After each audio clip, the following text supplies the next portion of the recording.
hard to fall asleep again. Come on and get cozy then. Another weekend staying in. Not that I had plans. I don't know if that was in the mic, but what's up, guys? How you guys doing? Am I on the internet?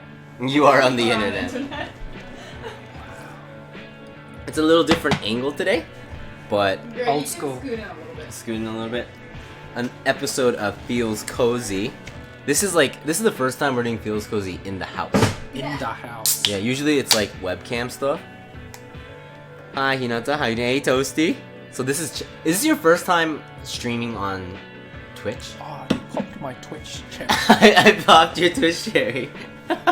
You streamed before on YouTube before though, right? Yeah, I made Puramoderu, like, what have they called in English? The Gampura stuff. Gampura, yeah. Last one didn't go very well and I've never done one since. Like, How Darth was it? Vader. It was all black. I mean, okay, wait. First off, right? So this is an episode of Feels Cozy. Duncan, thanks for doing this. It's been like 6 months since we last saw each other, right? Wait, how's the volume of the mic? Oh yeah, how was it? Truly cozy. This is the first time we're doing this setup, though. So yeah, where's the strong zero? Duncan actually doesn't drink. I'm straight edge, baby. What is it? Move the mic over here. This way, yeah.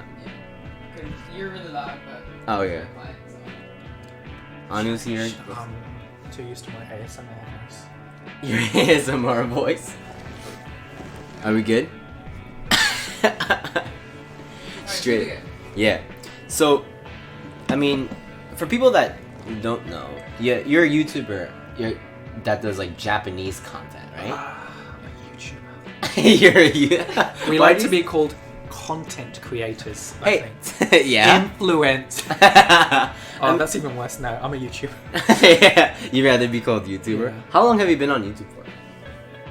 Well, but I think I started watching 2005 when it was made. Made an account in 2006. Started reposting people's music videos in 2007. And then started in 2008.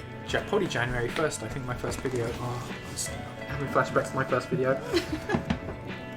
Wait, your cover? Your emo covers? No, it was me it was in a bathtub, wearing clothes, saying, "Hey, this is my channel" or something like that. Fuck. Didn't you have a YouTube video where you watched your old videos? Yeah, How did you were you actually watching them, or was there some kind of like did you actually get away with actually not watching? No, I think I actually I think for that I watched it. Usually, like when I'm reacting to stuff, I actually write a script and then I cut it together and make it look like I'm what. Should I be saying? Like most of the time, even though it's reacting, it's not. It's like all tightly scripted. Mm-hmm. But I think I actually watched it for that. I was like, yeah, I did. Good to get genuine reactions. So you've been on YouTube for 10+ years, right? At this point. So fucking old. Well, you got 1.2 million subscribers on YouTube, right? Good idea on that. Do you not check that? Because I do. I check you. I check. Wow. No one's ever said it like that before, so it sounds like a lot, but it's 1.2 million, and it's like, okay, so you mainly talking. You have English subs though for YouTube channel, so even people that don't know Japanese can enjoy your content. yeah, and I do it once, so it's probably like I do it and it's one and done. So like, there's lots of typos. The typos and stuff. except for when my wife does it, like she does it properly. You can tell it's totally different. It's actually I've seen some typos, but like it's like when you know what they're saying, what the actual thing is, like it doesn't really bother you, so it's like it's fine. But so you being on YouTube for this long, right? Would you say like how would you describe your content? If someone said, PDR-san, what's your content like? Oh, that's the hard. I don't know. I have no idea. It's cringy crap. Cringy crap. Meme always says that it's dark comedy, but I don't know if it's that anymore. I don't know. I guess I'm a commentary channel now. I used to like do messed up skits and stuff. I just did a lot of stuff, but I guess I'm more commentary now.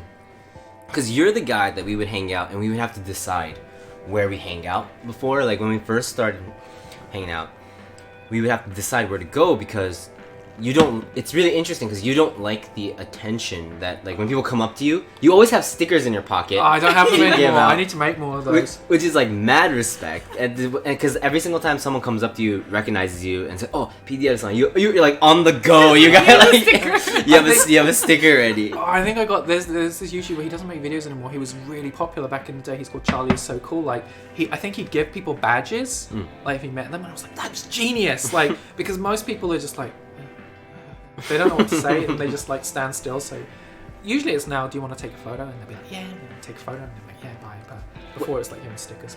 So you suggest taking photos? Yeah, like most of the time they want to. Sometimes they're like, okay.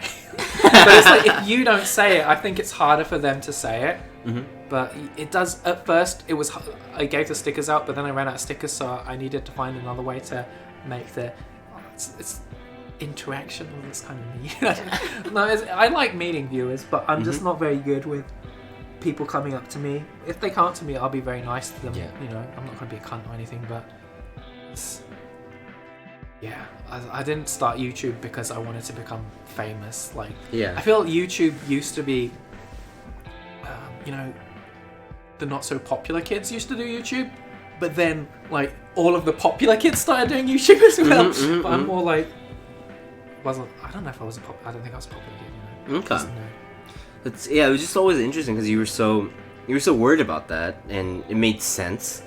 And then when it actually happened, you were so nice about it. But I could tell that it was like it was almost like a rehearsed play, where you knew exactly what to say, and everyone left happy. They would tweet about it, and then you'd just be like. Yeah, I think I also learned a lot from Dan and Phil.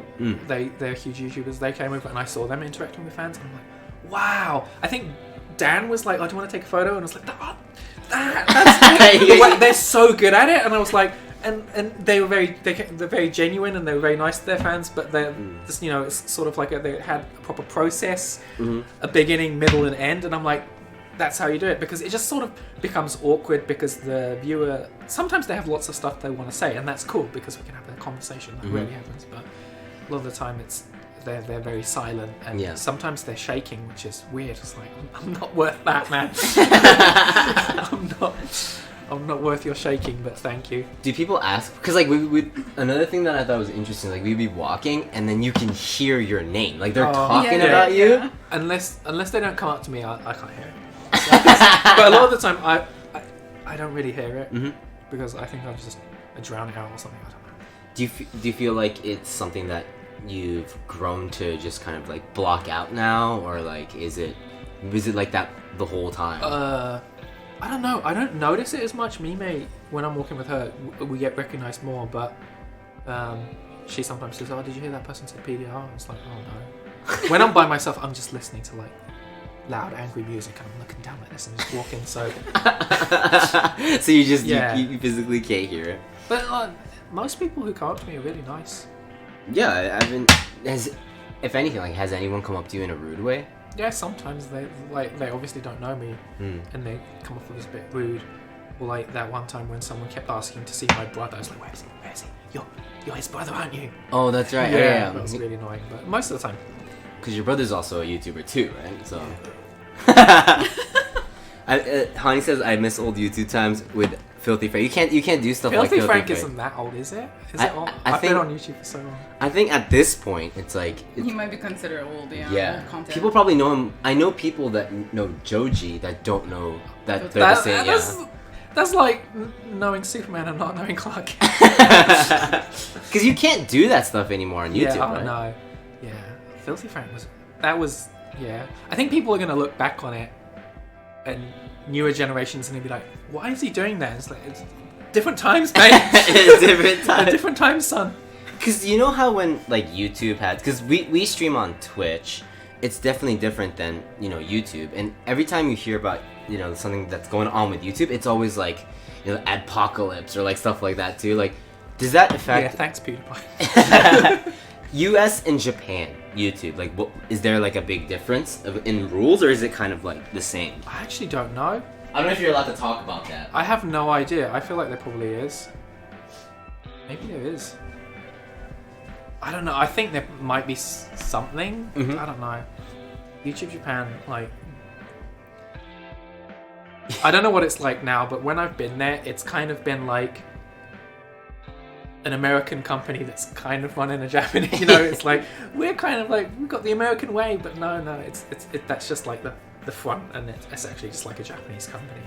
I always love, like, in your videos, you represent YouTube, right? You call him YouTube Sama. Oh, yeah. And it's a dude, it's you in a suit with sunglasses. That's pretty much that's what he'd be, just like some mob boss. Yeah, watching over everything you do kind of thing. It's just like some mob boss that is like whatever he says is like, if he makes a change, like they make a change and you could get like the whole world except for one person, like YouTube Summer, could like sign a petition and they'd still be like, nah.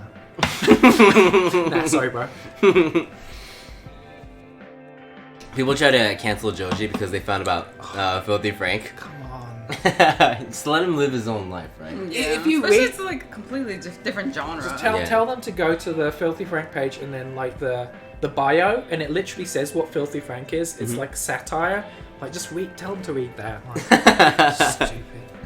Oh, what's up, Lemon? So, like, on FeelsCozy, we take questions. We do have a lot of questions on our end, but it's so weird because, like, we've known each other for years now, so all these so questions... ages. Yeah. Time flies, man. Yeah, I've pretty much asked so many questions, and we were hanging out before we started streaming, so I kind of regret just asking like a ton of the questions that I already wanted to ask, but so it might be like repetitive. But we also do take questions from You guys. chat. Yeah. So if you guys have any questions, like this would be, like, please ask questions too.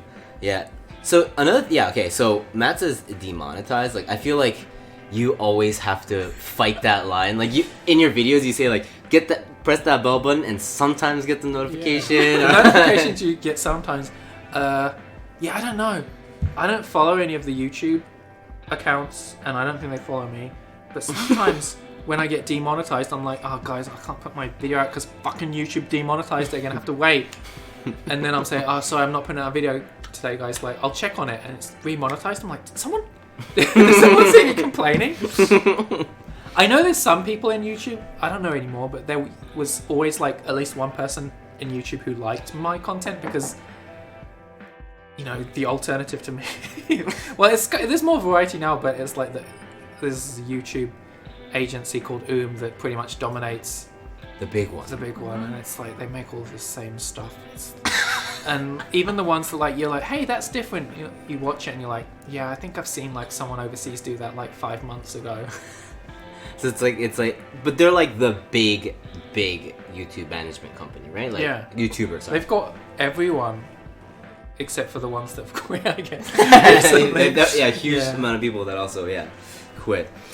But it's always like, you're the guy that was like, when I started first watching your content, I think it was like right after became a thing, and then you were very skeptical of it. And one of the things I love about your videos is that you're never shy about saying how you feel, and it's not just like for the content, but like it's like you're just going at it because that's how you feel. It's very honest, and meeting you off the videos and stuff, like, you're exactly that too. So it's like, Yeah, this is the thing with YouTube Japan is there's not many commentary channels. America, you'll have tons of different commentary channels. You have massive ones, but like I'd say I'm probably one of the biggest ones, but that's still like one of my number 150 most subscribed or something. Like, I mean, overseas you've got I really like Moist Critical. He has doesn't he have 7 million subs? You don't have someone who has like massive influence. right. And then you have like other people that are names that I don't really want to mention. but they're kind of like this. They don't. Sometimes they say good things, but they kind of minus it out with a lot of the stuff that they do. So no one really takes them seriously. I mean, I don't really want to be taken seriously. I don't know. It's because you've definitely become a more commentary channel in recent years. Like, that's like your main thing. Like, not just like YouTube stuff, but stuff like the bakata stuff, right? Yeah. Like, where people do dumbass shit on Yeah. Twitter, and then But- you expose the crap out of them. Every time I put an American buck up tie in there, it gets permanently demonetized. It's like, because Japanese, the stupid shit they put on stupid kids do stupid stuff and put it on Twitter and get cancelled. Like, America is just like god level of like the stuff they do. It's nothing it just doesn't compare. Like, I put some Karens in like a video, and it got like demonetized because I was like, for some like, what was it? Discrimination towards a race or something. To the Karens. Like, excuse me. So Toasty asks, actually, let's go. Okay, so Toast asks, do you ever think about the possibility of YouTube shutting down one day? Does the uncertainty scare you sometimes? How do you deal with it? Okay, so I'll be really sad. I'll cry for a bit, but then I'll realize every single other YouTuber is going to lose their channel too, and then I'm going to probably laugh for a day because it's not just going to be me; it's going to be all of them, and it's like, you. What are you going to do? What are you going to do? You know. And the thought of that is that. Yeah, that kind of that helps me a bit. It is scary because it is my job, and I don't.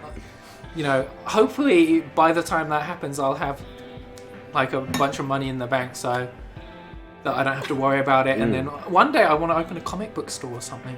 I don't know. You're a huge comic book head. I have enough to open a store already. Every time I hang out with Duncan, it's either a freaking record. Like when we go like record shopping, I'm like, you should get that record, dude. And he's like, yeah, but I have to hide it, like if my wife finds out, like she's pretty chill about it now. I think she's kind of given up. People think that she gets really mad, but she's very understanding. Like to the point where most understanding people should not be understanding anymore. Like she's super understanding, but I think I'm kind of self-restraining myself because I went out with a friend and we looked at some records the other day and I was like, oh wow, Fishbone. Oh wow, Kanye West's first album. I bought nothing. Oh like, wow, yeah. Good. That's good for you. But I forgot to buy record sleeves because I needed them. You're like, I'm gonna get in trouble. I can't. And then you were saying how like you realized recently how many comics you had, and you're like, oh, now I understand where my wife's coming I from. got rid of tons, but I have like, I don't know. But then I watch like comic book channels. Like there's some people who are like, this is my comic book haul. These people don't. They're just doing it for the fun, And then you watch those and you're like, oh, you go to Yahoo auction and you buy a bunch of comics. It's just it's dangerous. Because didn't you also do like Ichinichi Tencho for you worked as a staff for it? It was kind of it was more of an event to sell my t-shirts. But that comic book store's so cool. Like I'm really tight with them, probably because I buy lots of shit. I don't know, but they're really nice. They used to work for a different one, and I was just like, can we do an event here? And they was like, yeah. They didn't take a cut of any of my money. They were just like, yeah, it's cool. It was more like it was just an event. I did an event in a comic book store, and like I remember, what was it? The other comic book store, one of the people who worked there like kind of dissed it, like subtweeted it, and he was like, what's that going to do with comic books? And then I like retweeted him and said that like, oh, you're that rude dude from the other comic book store, and he's like, oh, see my son, I'll go to the event. He just bailed out. I was waiting all day for him. Yeah, so having you as the boss created some drama between the comic book turf war. But I think lots of people go to the comic books. Well, not lots of people. I don't take super quick, but like they do say that people come from far away and say, "Oh, I came here because PDR-san shops here and stuff like that." And sometimes I'll meet like a viewer in the store. Yeah, in the store. Very rarely, because I usually only go once a month because I buy lots of comic books and I wait for them to like pile up. Yeah. But sometimes I'll meet a viewer there. That's cool. Yeah, it was weird when I did an event and people wanted me to sign up comic books. I'm like, no. That's written by Brian K. Vaughan. I'm not signing that. And then I was like, oh, they were like, please. And I was like, oh, okay, I'll sign it. And then last year they were selling it on Mercari. I got really mad. I tweeted it and they took it down. But I was like really mad because I don't want to sign. It's like if I signed a Green Day album or something, It's like, I didn't do it. I have nothing to do with it. I mean, if I translated it or something, that makes sense. But I have absolutely nothing to do with Saga. And then I just signed it. And they just resell that? Yeah. Oh, that sucks. Is there a lot of drama between all the Japanese YouTube influencers? We have that in... So, Toaster is a viewer. We've met him in real life, too. Real cool guys from Germany. we have that in Germany quite a lot. Yeah, of course. There's more than one person. There's going to be drama. There's lots of drama. I'm not involved in any of it, thank God. It's just tiring, man. You're very strict about kind of distancing yourself from that. Yeah. It's probably for the best because I just don't like. It's not for me. A lot of them, you know, YouTubers like hang out and drink. I don't drink anymore. You know, it's fine. A lot of them have weird schedules. I'm old. I want to go to bed at a reasonable time. You don't want to be going out after 10 or anything like that. Yeah, and I feel like maybe a lot of them are getting out their university years now or something. I don't know. I've done all of that stuff and it's just tiring. It must get really stressful too. Yeah. So Matt asked, this is a good one. So actually, okay, let's go with Kago first. Has the YouTube community ever pushed back on your criticisms? No, not really. I don't think so. Well, what do you mean by YouTube? Like, but I mean, like your relationship with YouTube Japan is quite Japan. Interesting. Yeah, they actually chose me for like Next Up, which was like amazing. I was grateful for that. But then they kind of, I don't know. I saw like I don't expect to be treated differently, but there's this other YouTuber called FeelsCozy. Like he's a nice guy. Like he makes interesting videos. We were around the same level. They treated him like a fucking god, and I was just like, PDR-san. I was like, wait, why is a newspaper interviewing him over there? I remember watching the video back in the day when you guys went to that because it was like a camp, right? Yeah, and he exploited me for. Yeah, he used you. I was like, it was not okay. The YouTube creator camp for me personally, it wasn't fun at all. You have YouTube videos about that. Yeah, we went to like this film school. If you look it up, it's rated very low. And there's a reason why. So all these film students helped with filming, and I'm like, I can use a fucking boom mic. I can use these amazing cameras. Like, I've talked about this a million times. I made this video that's like satire of product reviews because that's what was popular at the time. And the sound, it was like, test. They fucked my sound like the fucking kids, and I couldn't use it. And then I came home, I listened to it, and I was like, I don't care. And that video that was supposed to be like the project that you show at the end, I was like, I don't want to do this. And Mime was like, I'll edit it. she edited it together, and it was like a few days. I finished. I think I got all the filming done, and then edited it when Mime edited it when we got home. So I was finished the first day, and it was like 4 days. So we spent like some time in this weird shogakko in the middle of nowhere school. And we filmed, and then the next 2 or 3 days we spent in Akihabara, and I had nothing to do, so I was just reading Hellboy the whole time, or like I just went to Akihabara and just hung out and came back. I remember watching that video of you talking about that, and I was like, it's really interesting. And then like I watched the FeelsCozy video too, and like you were in it, and I was like, oh, they're like tight, like they're like friends. People thought I was really weird because I was just like. He was like filming me, so I'm just gonna pretend like this super socially awkward character persona. I put it on, and people just thought I was like this. Yeah, that was like your thing. Like it looked like that was like your thing. The thing is, like PDR-san, he doesn't like other people, so that's kind of what I was doing. I was like, yeah. So I was like, oh, they're in it together, so it's fun. Yeah.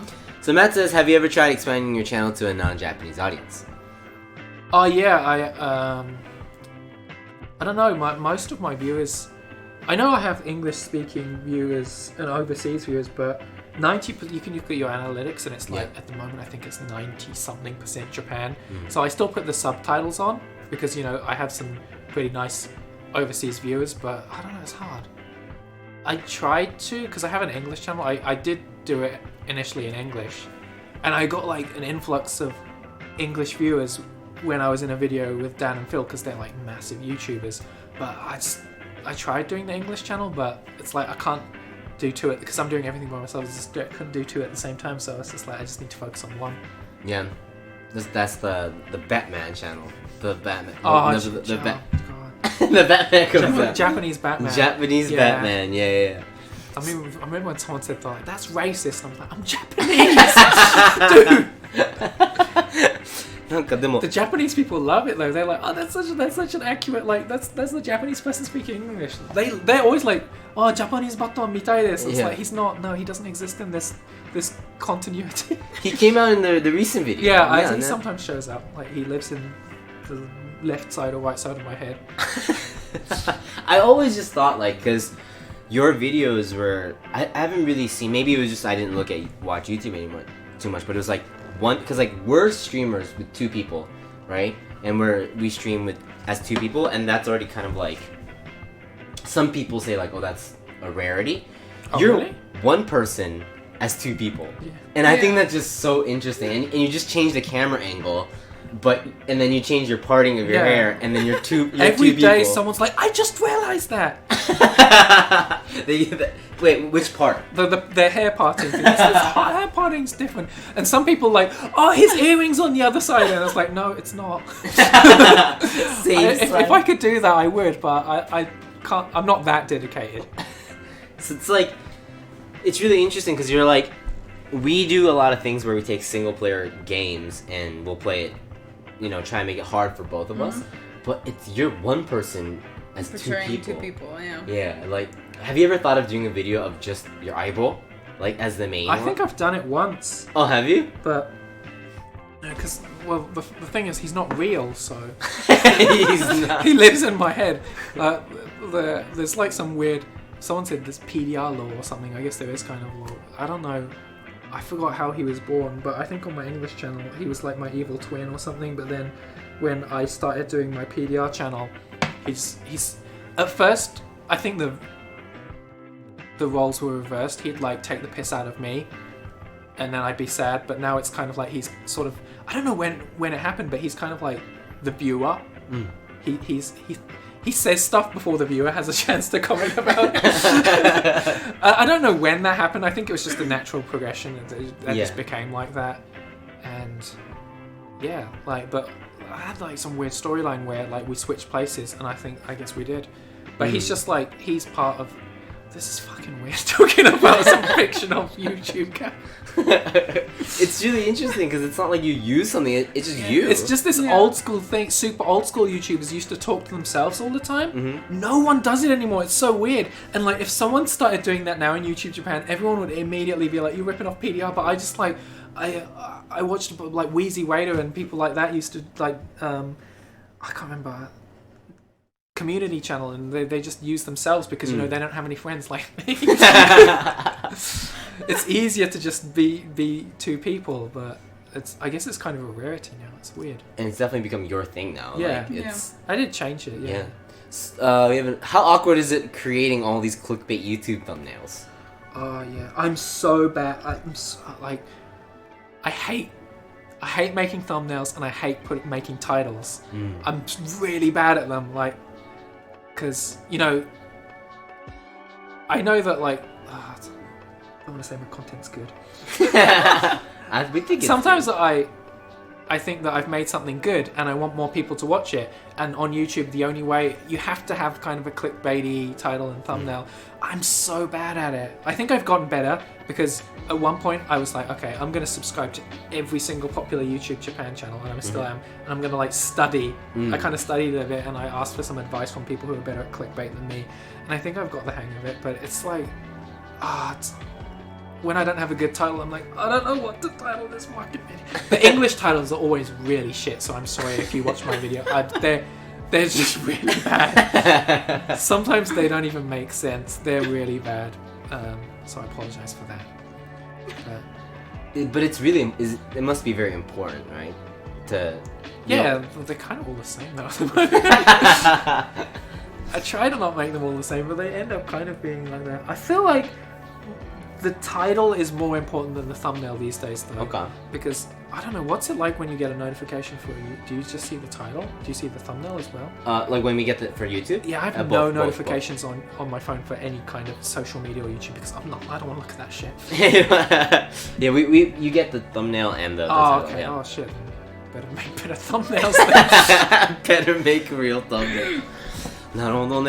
Because, like, yeah, everything you see is, like, thumbnail, like a lot of videos nowadays, like if you want to get big on YouTube, whatever, it's like thumbnails and titles are like, and they're so hard because we started making our streams into like shorter clips and like making highlight videos, but making thumbnails for that is hard. I can't imagine doing that for every single video that you like produce. And sometimes it's like Fat Mike from NoFX says he sometimes comes up with the title before writing the song. Sometimes I have the thumbnail before I even.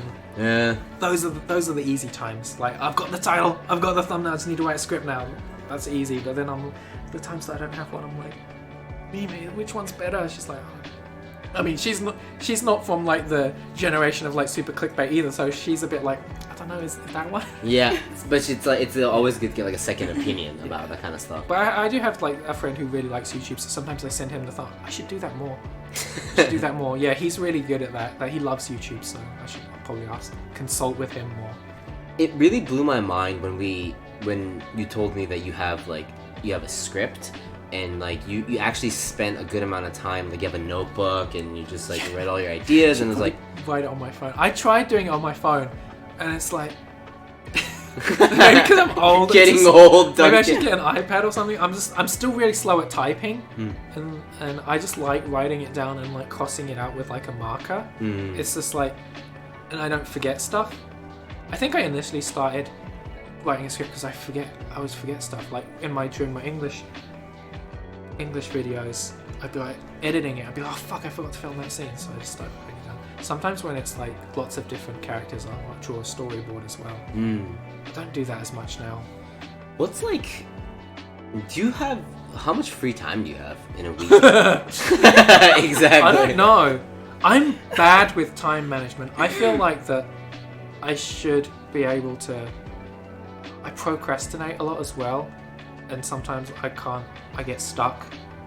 I do play phone game. I don't think I play phone game. I do play phone games sometimes. The Dragon Ball game? Yeah, Dokkan Battle, and there's this fucking shit WWE game that I really like playing. Like, every time they update, everything becomes like code, like, or titles and everything. And like, I love looking at their Twitter because like they tweet something, there's not a single tweet. It's like, what the fuck are you doing? I usually like play that for a bit, but sometimes I can get stuff done really quickly, but because I don't necessarily know what I'm gonna.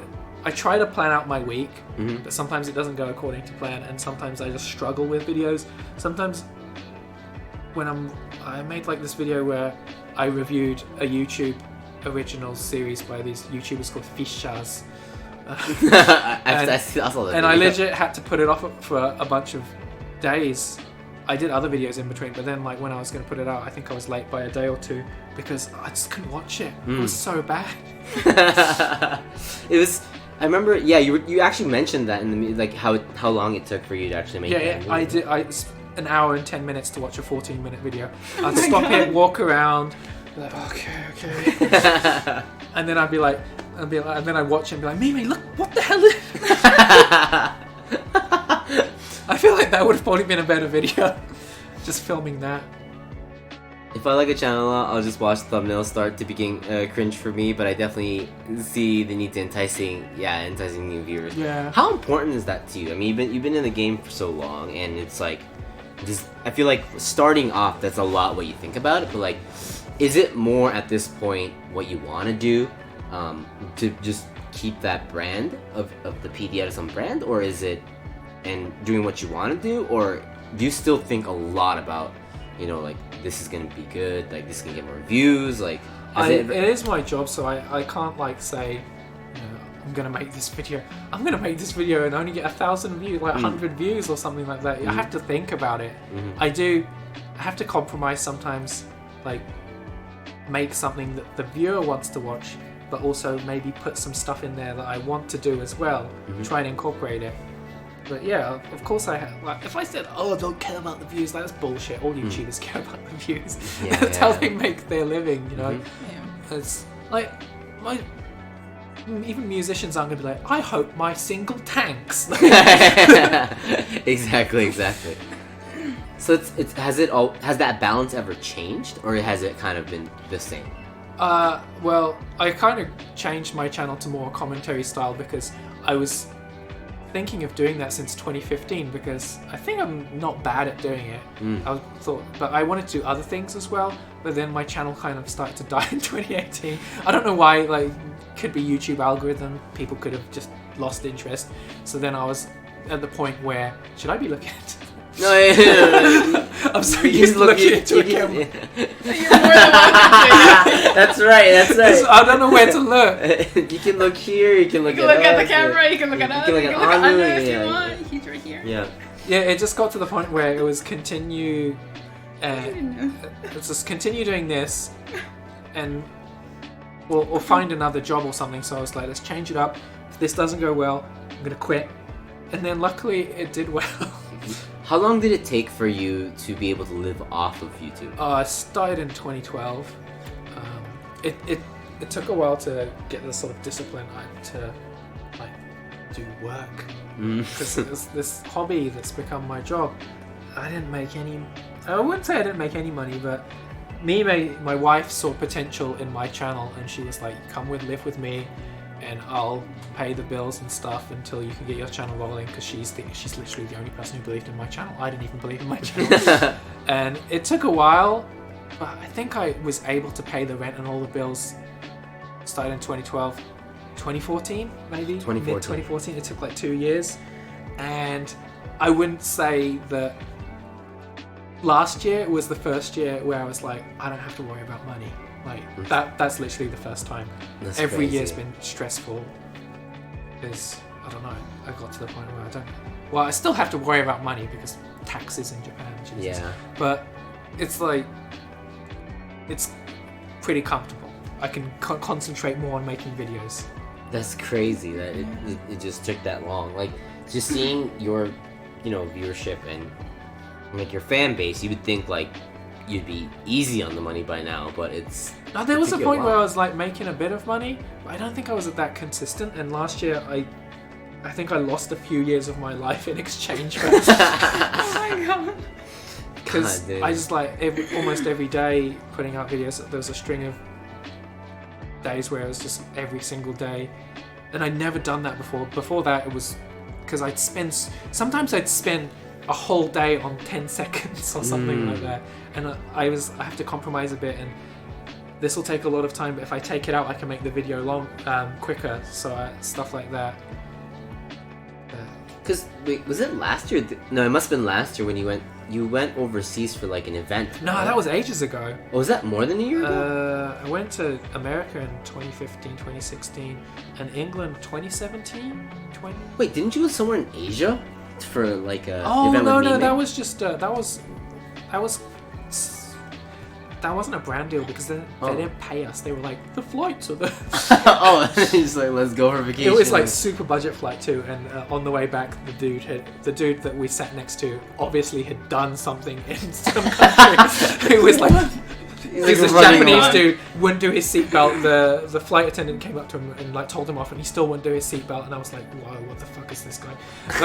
But no, it was kind of a brand deal / a holiday, and then it was Singapore, and we went there, and we thought, well, let's just do a meetup, and maybe 2 people will show up. We go to the meetup place. There's lots of people in the park, and they're like, is that our people? Right. And then everyone in the park goes, holy shit!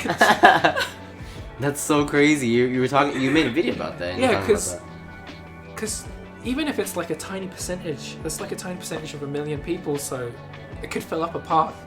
Yeah. So I was like, wow. It was amazing. You were like genuinely surprised. I was like, what the hell? It's just you underestimating how many people support you. In different countries, I wouldn't think anyone would come up to me, but in England, we went to somewhere in the city. We got a massive line, and it was so long that they had to cut us off. Damn. It wouldn't end. They were like, the event's ending, so you have to cut it off. Wow. Yeah. Are these the people that watch, like, well, is it like Mime and... Yeah, I mean, not just me, it's like more Mime as well.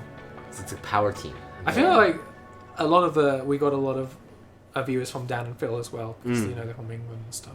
That's really crazy. I'm going to go to the bathroom. You can ask questions. I've been talking this whole time. That's just machine No, gun it's totally questions. fine. Yeah, it's, here, let's answer some questions here.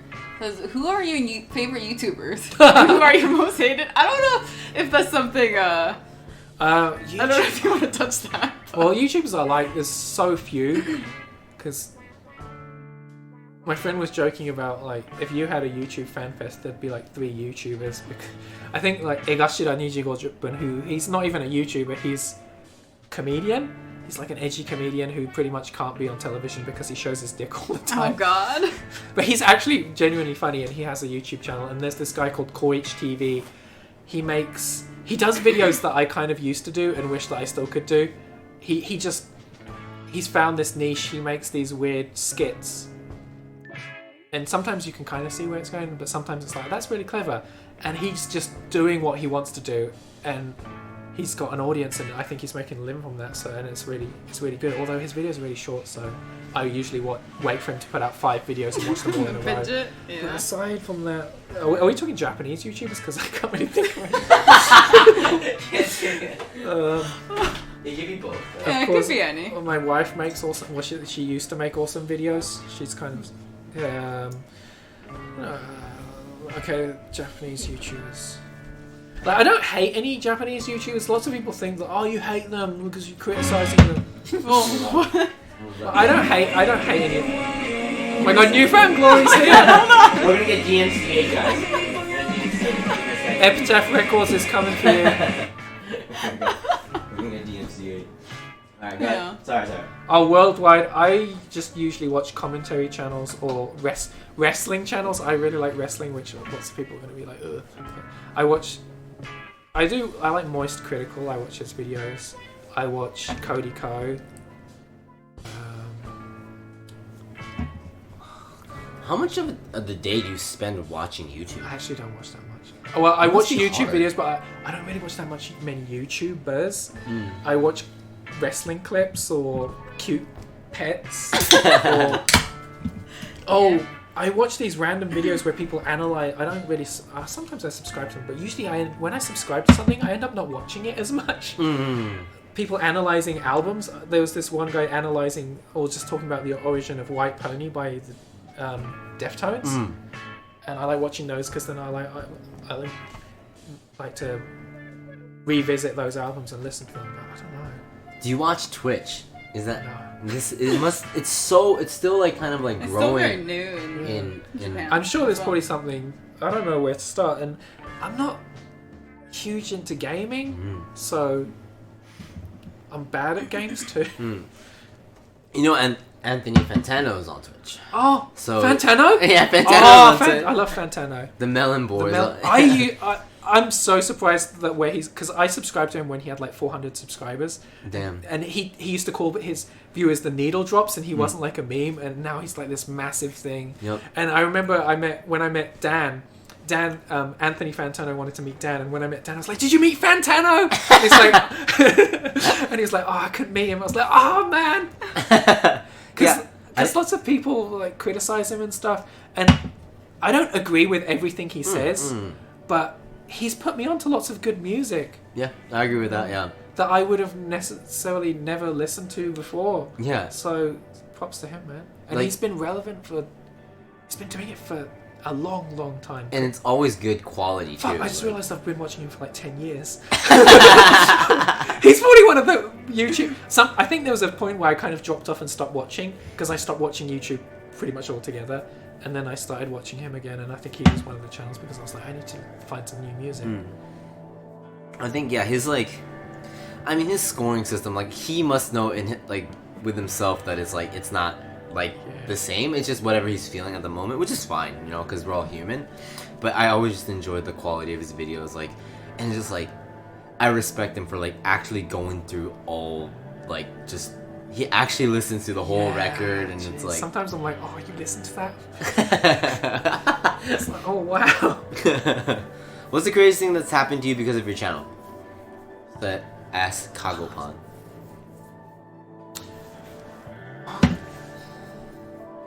Anything crazy? I got to meet Andrew WK. That video was insane, dude. I can't believe you got to meet I don't know. Nothing crazy is really happening because I don't really go since I started getting recognized. I kind of don't really go outside as much. Yeah.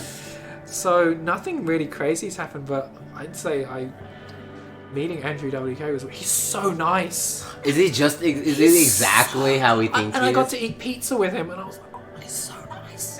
Is he just is he hyper all the time, or is No, he... he's kind of he's like that, but toned. You know how we're all just exaggerated version. Yeah. Most people on YouTube or any kind of platform, some people are completely fake, but most people are just an exaggerated version of who they actually are.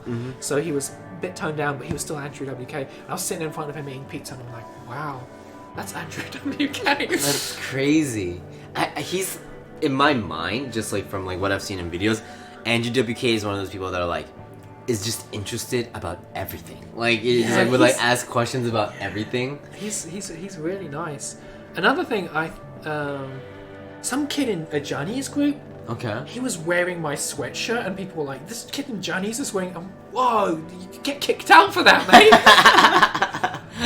You've made memes about that too. Like, sometimes I don't realize how many people are watching because I don't think of people as just a number, but it's hard to imagine how the amount of people that are watching, and sometimes it's weird. Like, I remember one of my friends said that the kids were talking about you at my school that I work at, or my friend from university, she said that she was on the train and this high school kid next to her was watching a video and it was me, and I'm like, whoa, that's so weird. Because I don't really see a lot of that firsthand. People will come up to me, but...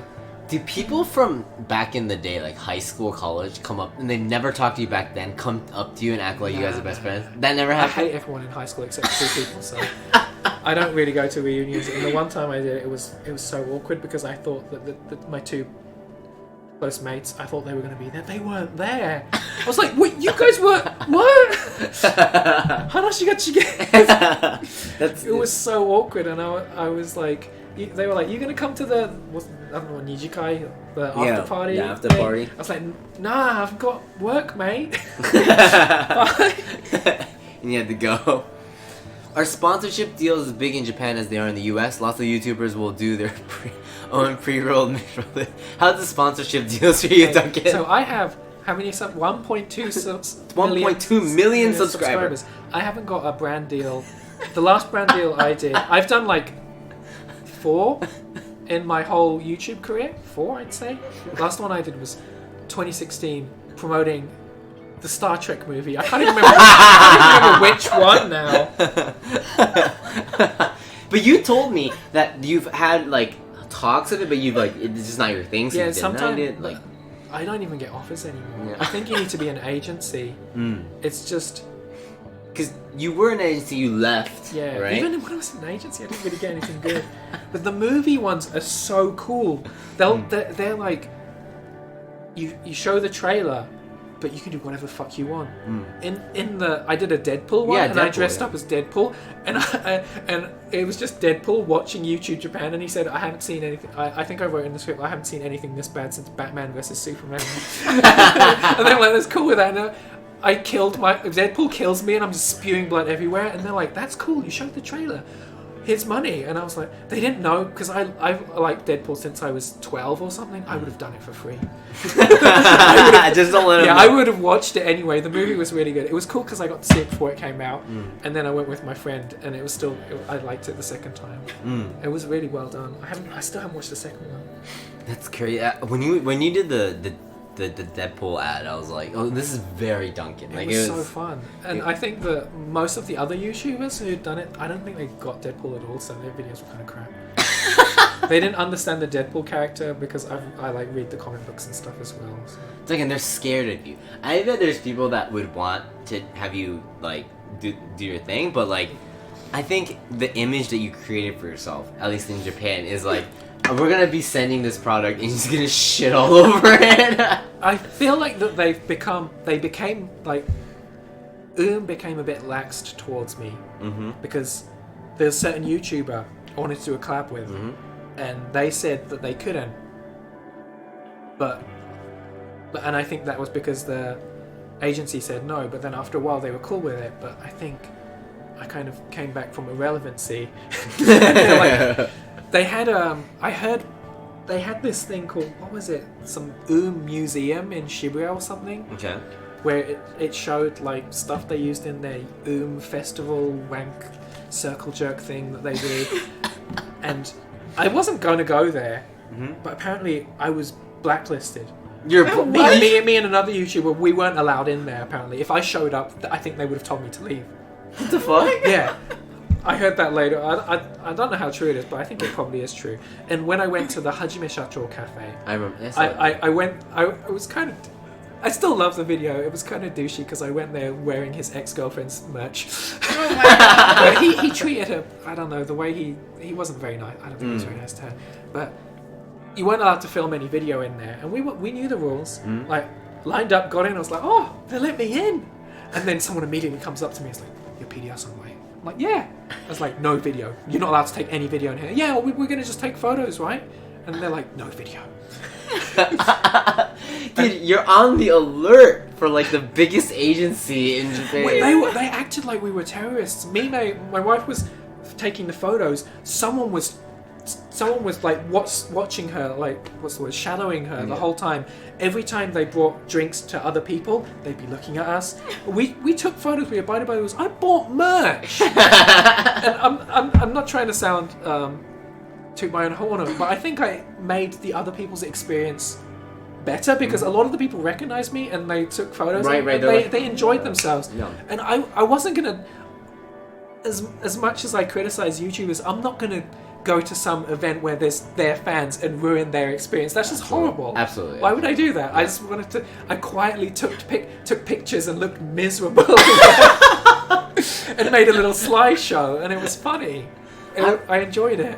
So like you and your relationship with that, like with and because like when you were very skeptical of it, but like watching your videos, it wasn't just you were just talking shit to talk shit, but like it's very real. And this is before I got to know you, and I was like, this guy's very real. And then you were talking about bands that I liked, and then you got the Black Flag tattoo, Flag in Thanks in so chat. much for that host, by the way. Thank you so much for that host. Yeah, it was a nice tattoo. But like, just I felt like, oh, like we can probably talk about music. And then we had a mutual friend, which was Brian from Joyweather, was our mutual friend.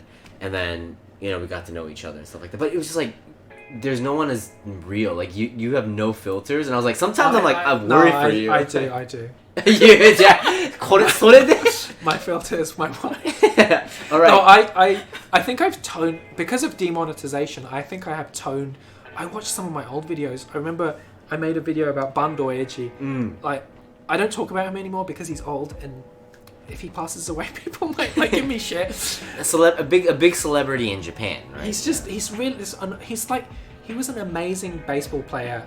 Allegedly, no one knows about that anymore because he's ruined his career by being this really annoying old man who's on television, and I've not really liked him. His on-screen personality has just been annoying to me since I was a high school kid, and he got caught for tax fraud, and he got banished from the Japanese entertainment industry. I was still working at the convenience store then. It was on the front page of the newspaper, and I literally like went, yeah! And then he came back, but then by that time I wasn't watching TV, but then he started a YouTube channel. You're right, I remember that. At that time I was like, I wasn't really doing well, and I didn't do anything for 2 months, and I probably came back a bit too early, but I was like, this is the point where I need to come back, because everyone's like, oh my god, Bando just started a YouTube channel. And in that video, I think I say something like, if I wanted to see a walking corpse, I'd watch The Walking Dead or something. And then you always tell me like, you start saying something, because you can, it's not live, so you can just edit it, and then your wife's like I know where you're going. If I think it's too far, I'll be like, I'm gonna say this joke, do you think it's too far? And she says, no, yes. I remember one time I had this joke that I wanted to say in a video, and it was when with Dan and Phil was there, and I think I said it, and Phil's face was like the horror in his face. I was like, okay, not saying that. That's how you gauge it, other people's reactions. Because you even asked me, you're like, we want you to be on FeelsCozy. You said, yeah, I'll be there. And you're like, what can I not say? No, I think that I have a really, really dark sense of humor that I think I got from my dad, and just being jaded for most of my life. And I think of dark things, and I think that even fucked up shit, like if you can't laugh about it, what you do. It's just sad. If you can't laugh, you gotta be able to laugh about it because it's so fucked up. And Marty says that's very British. Yeah, I'm British, so my dad was. I was thinking about this the other day. My dad was so cynical, and he hated everything, and I'm like, oh fuck, that's me. Because I think I'm a bit more positive than him. I think he didn't like it. My dad left when I was like 13, 14, 15 or something like that. But when he came to Japan, he hated Japan.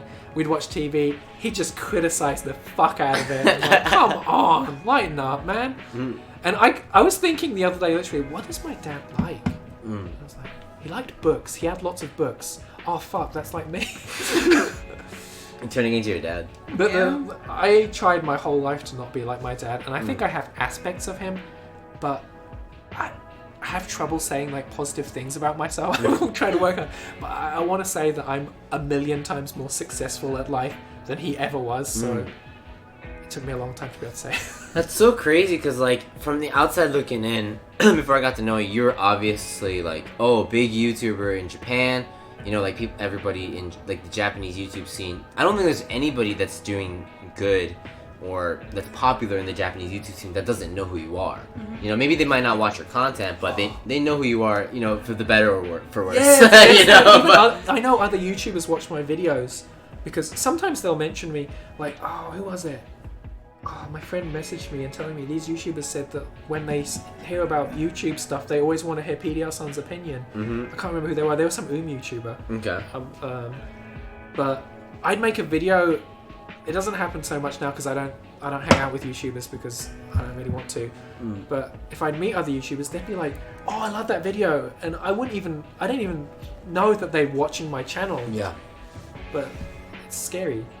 And it's like, and then actually talking to you off camera and whatnot, it made me realize, like, people always say that, like, they're going through a hard time or, like, it's, you know, they're kind of, like, broken in a way.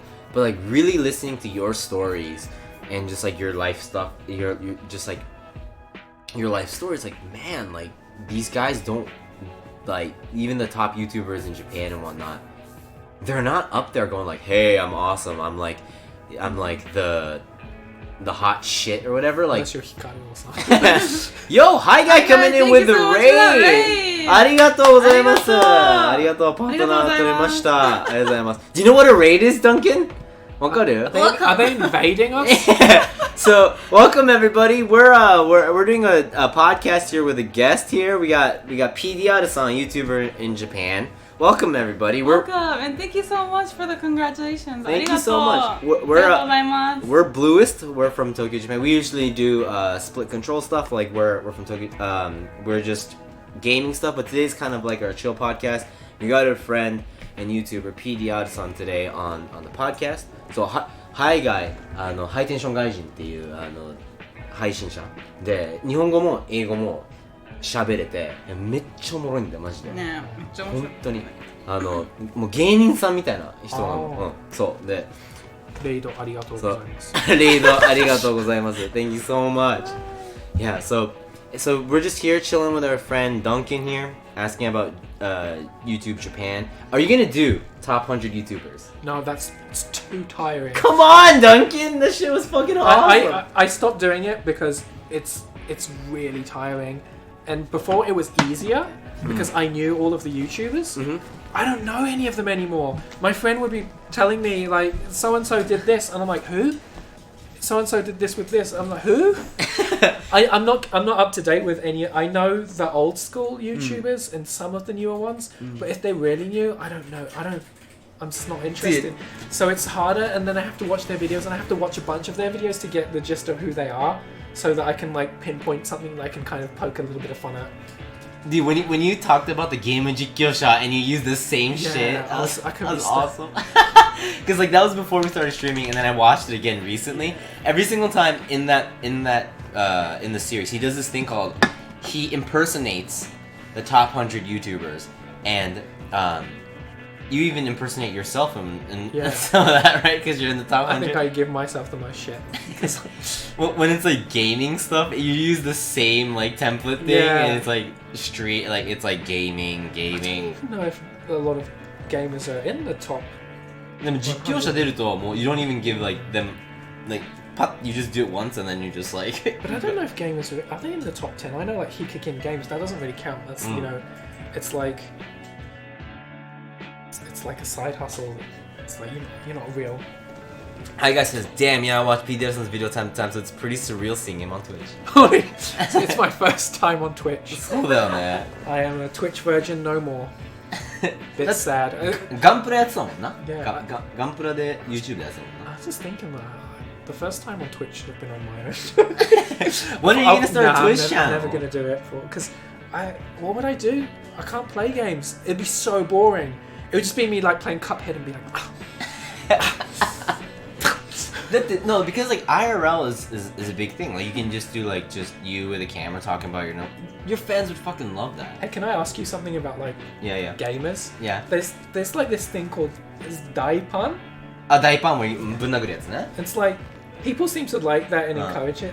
These people have serious anger issues. Yeah. I'm a bit scared of what? Yeah, so for people that don't know what daipan is, it's like when someone gets like really angry at a game and they just punch their console, like console screens. Or they have something specific to punch. Yeah, like something to punch, and Dude, get better at the game. that's probably number one comment, because like right now on our channel we're doing Fall Guy. Fall Guy 知ってる? It's that thing where 50 people do something. Yeah, let's play Fall Guys together. We've been streaming Fall Guys for like 20 hours and we still can't get the crown. What?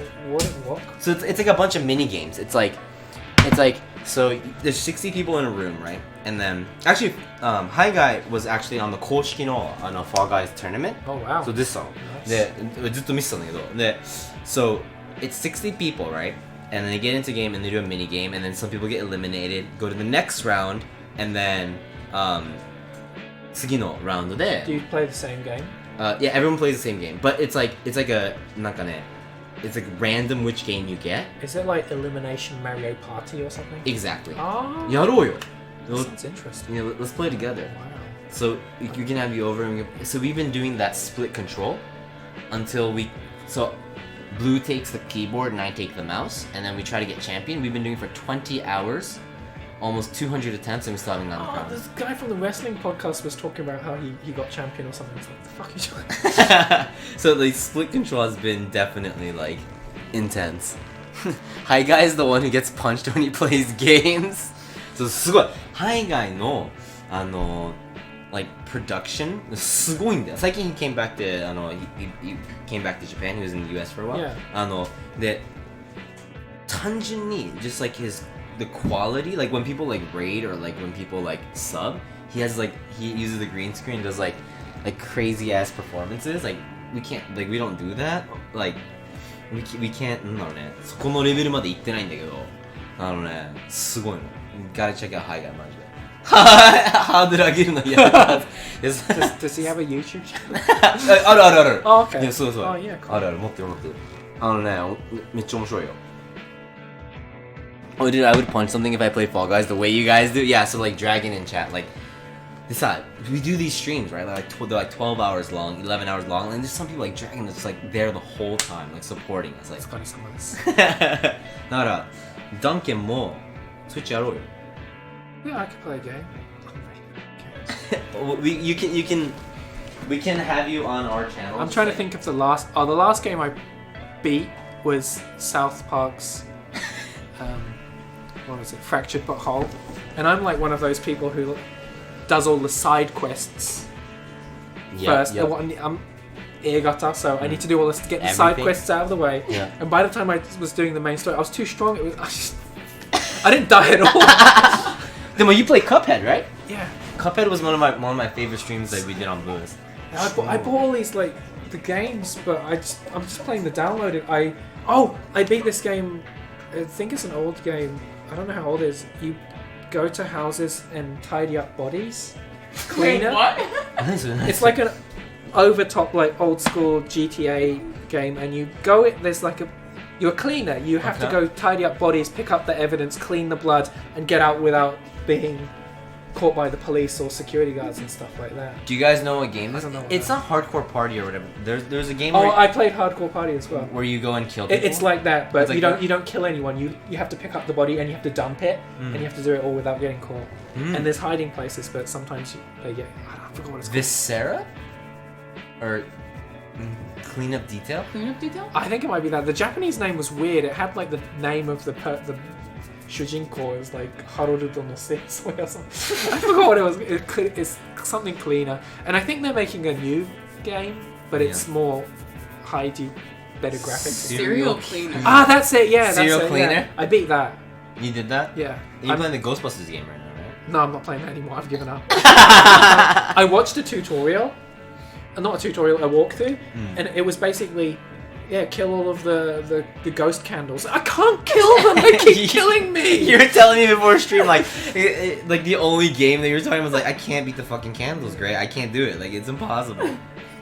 They keep killing me. I'm like getting closer. I'm like, I've just given up. And it's so cool because they've got all of the original cast: Bill Murray and Dan Aykroyd. Did they get the OGs? Yeah, all of them doing the voice. Well, Bill Murray sounds like he's phoning it in a bit, but it's still Bill Murray. But I mean, it's Bill Murray, Yeah. so I mean, you get him in, it's good shit. So, hey, thank you so much for that follow. Couch Warrior, that's what we're doing right now. And Noah, thank you so much for those bits. 知ってるだから、like, 投げ銭なのよ。スーパーチャットみたいな感じで、on YouTube. Like, people send bits. And Bits of what? bits of... 違う。Okay, だから、And hey, West. スパチャあるでしょ? Like, on YouTube you have super chat, right? Yeah. That's... So, bits are like that for us. And then we can do, like... Is it like pachinko? Do you trade in your bits for money? It's not gambling じゃなくて like this is like digital currency だから like people pay It's like money Twitch to get currency. these bits で Yeah. Oh, it's like when you go to a Madel bar and like the money's got some weird currency. なんでそんなスケッチーな感じじゃない Hey, what's going on? What up, man? で So like Are this we is, a maid cafe now? so, here's, I'm gonna sell Twitch to you でこれやるでしょ今ビッツやったら notification we can't see the stream screen right now Yeah. but a GIF just played right and we can add our own sound on it Ah. So だから you can have well I doubt you would go through all that. Oh, when you probably get a me donation, would that do little that. thing comes up. What's this? I don't know. What's this? Isn't there a little icon comes up? Of like, You can choose that. Yeah, you yellow. can choose whatever. Did it? We're blue and we're blue and Red. gray. Blue and gray. You don't yeah, that sounds racist, doesn't it? That was unintentional.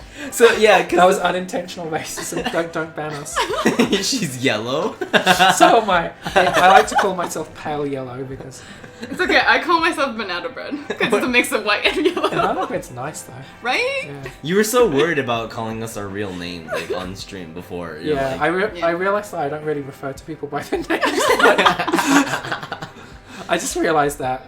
I was thinking of my friends and I don't even know how to spell some of my friends' names because like I have like a nickname or I just don't refer to them by name. The real question is, people didn't know, or like even like everybody in chat that knows us knows Brian from Joyweather. Yeah. The real question was, is it a Y or is it an I? It was like in college, like people didn't know how to spell Brian's name. Yes! He's Brian! Yeah, but like if somebody was spelling your name and it was like spelled differently, like it would be weird, right? Like I tell them a different thing each time. what would you say? Oh, like I or A? Yeah, so the I or you know, it's like Y, like Brian Lee O'Malley, or with an I, like can't think of it. Yeah, I was gonna say like it was like I was like because people would. It's so weird now because being gray, right? And I spell it Grey. When people sometimes type, which I have no problem with, right? But people type in Gray, and it's the fucking weirdest thing now. It's the weirdest thing to see gray typed in A. Which one are you? Are you a E gang or are you A gang?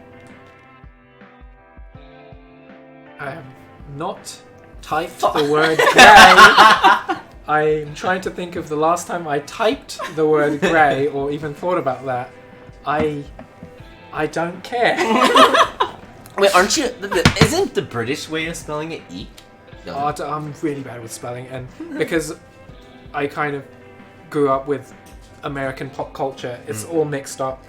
ちょっと待って、that brought me another question. 漢字書ける？漢字書けるわ。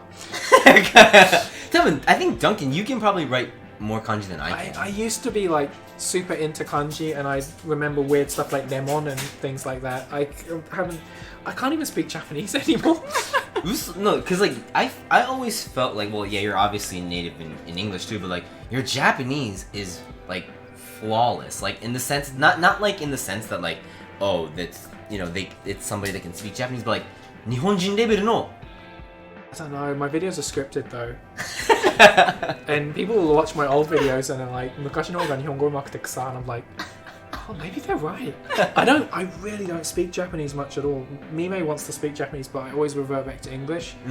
And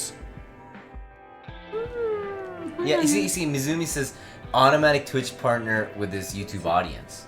Well, 当たり前だけど, of course. Like, if you did a Twitch, you would get partner immediately. the thing is, I just don't think I'd have. I'm not very good at balancing things, so I don't know how all these other YouTubers. They must have like no life or something. I don't know. I'm writing scripts and editing it. Maybe it's because some people have people. I don't know. I've heard that a lot of Japanese YouTubers these days have editors. Oh yeah. Yeah, and I don't have an editor or anything. And People on Twitch also have that for like highlights and stuff. Yeah. I just don't know how I'd balance it. I mean, I wouldn't mind doing it. I'm really bad at doing two things at the same time, and also because it's live, I might get cancelled for something. Are you scared of that? I am terrified of that. Cancel culture is like, you should weed out the toxic people, but Jesus, Filthy Frank is Joji's Filthy Frank. Oh my God, he said this. I remember when you told me that you did the Gampura stream, you were genuinely scared of how many people were donating money to you, and Jesus. Like you were like, I don't know how to take I'm that. like, why are you giving me money? I'm not doing anything. だって1万とか like $100 Yeah, go it like was, right? Oh, the Christmas stream was the freakiest one. 100, 200.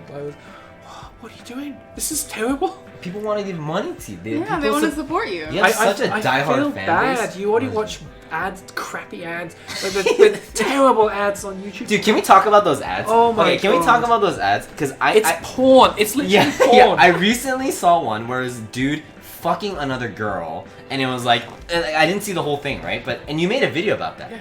Like how that's a little sketchy. I think it's gotten worse because they're pushing the envelope. Now it's actually they're just fucking, and it's like, hey, buy this cream that will shave your legs or something. It's for the most random stuff. Hey, use this supplement to make your body look good. But it starts off with this pretty much hentai-esque anime.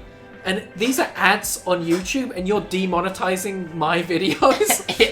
That video where you made, it's like, Mizumi, like it's crazy. Like it's actually just. I showed clips of these ads that they're running as ads in my video, and they demonetized me.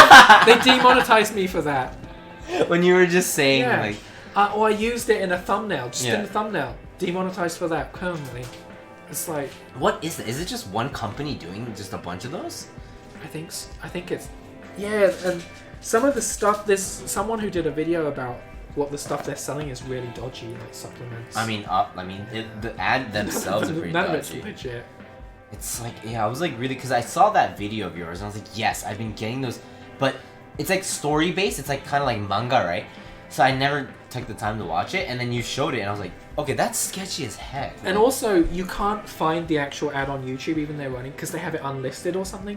Someone made this playlist of all of the ads and sent it to me, but I couldn't go through all of them because it was just too much. And I wanted to use some of them in videos, but after getting demonetized permanently, the video getting permanently demonetized for that, I was like, I can't really talk about it. I don't really like see Duncan. Aww. Anu is very comfortable. No ad block problem. I haven't watched YouTube in ages, and not when I was in Japan, since I was actually leaving my room when I was there. Yeah, it's just. I don't leave my room. Yeah. Here. なんかね, as people that make content, I try not to put like ad blocker and stuff, just because like. Oh no, I don't use ad blocker. Well, I've signed up to YouTube Premium still. Why do you laugh? I keep forgetting to get out. I signed up so that I could make videos about the YouTube. What they keep. It was YouTube Red, and then it's YouTube Premium, and YouTube Originals. I don't know what it's called now. They keep changing it so that I can watch it. I sign up, and then they put it all out for free. Oh, Hajime stole my shit in his like YouTube Original. What do you mean? It's all about Hajime's this. He's this famous. He's basically playing himself. So, he's a famous YouTuber. Hajime Shacho is probably what, number 1? No, he's number 2 now. Number 2. Oh yeah, because the kids channel.